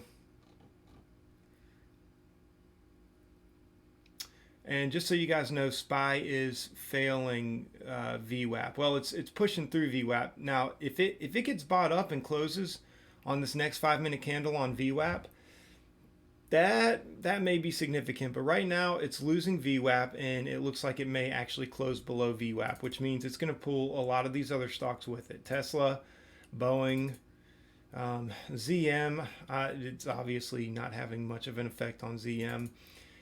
But American Airlines, and you guys had called DAL. Somebody called DAL. So yeah, this might even be good for a continued short. But if I'll tell you what, if it gets bought up, and the SPY is getting bought up on the 5-minute, so I would wait for that 5-minute candle to close before taking anything. So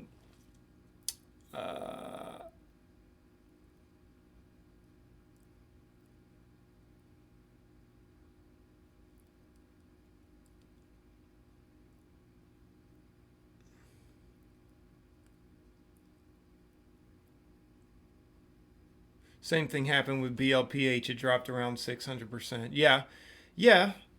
I mean, don't get me wrong. Don't get me wrong. It can happen, but the likelihood is not quite as great from what I find. Again, we gotta always keep in mind, and I think you already know this. I don't have to tell you this, but just to reiterate it, I think we always have to keep in mind that as day traders, it behooves us to take the most probable likely setups. We want to take the setups that are most likely to move in a favorable direction for us, okay? Whether it's to the short side or the long side. And so when you look at stocks like iMac, the likelihood, the probabilities, and this is just from watching these stocks move over and over and over again through the last several years. More times than not, these are the stocks that continue moving up. more times than not. And that's why I said that I wouldn't take that short. Yes, it could totally do what BLPH did. It could do what BNTX did. It could do what BMRA did. There's a lot of B tickers here. It could do what all of them do or have done. But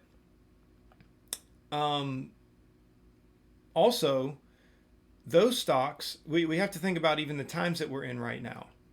The times that we're in right now, these stocks have been moving a little differently. Okay, so, but I in most normal market conditions, when you're looking at low float, small cap stocks, especially if they're more recent IPOs, like within the last year or two, they've broken through all key major daily moving averages. Most of the time, the greater probability is that that stock is going up. I wouldn't be surprised if we came back tomorrow and saw this stock at, you know, all-time highs, or even, maybe testing these levels up here, the $5 levels. So um,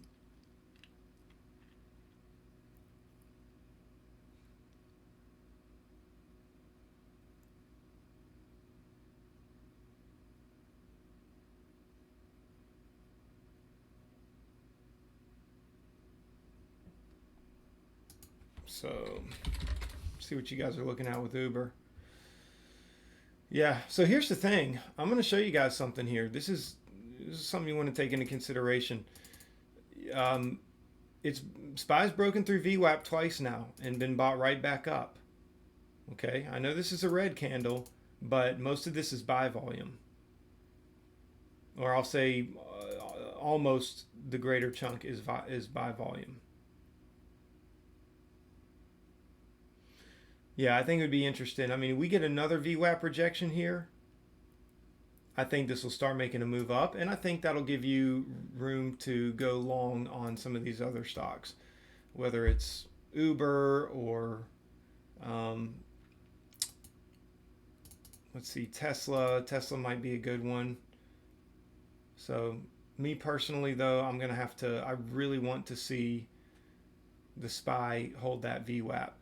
So, um, but guys, listen, I've got to keep it moving. I'm down $76 on the day, probably more like 150 after fees and commissions. So it's just not my day.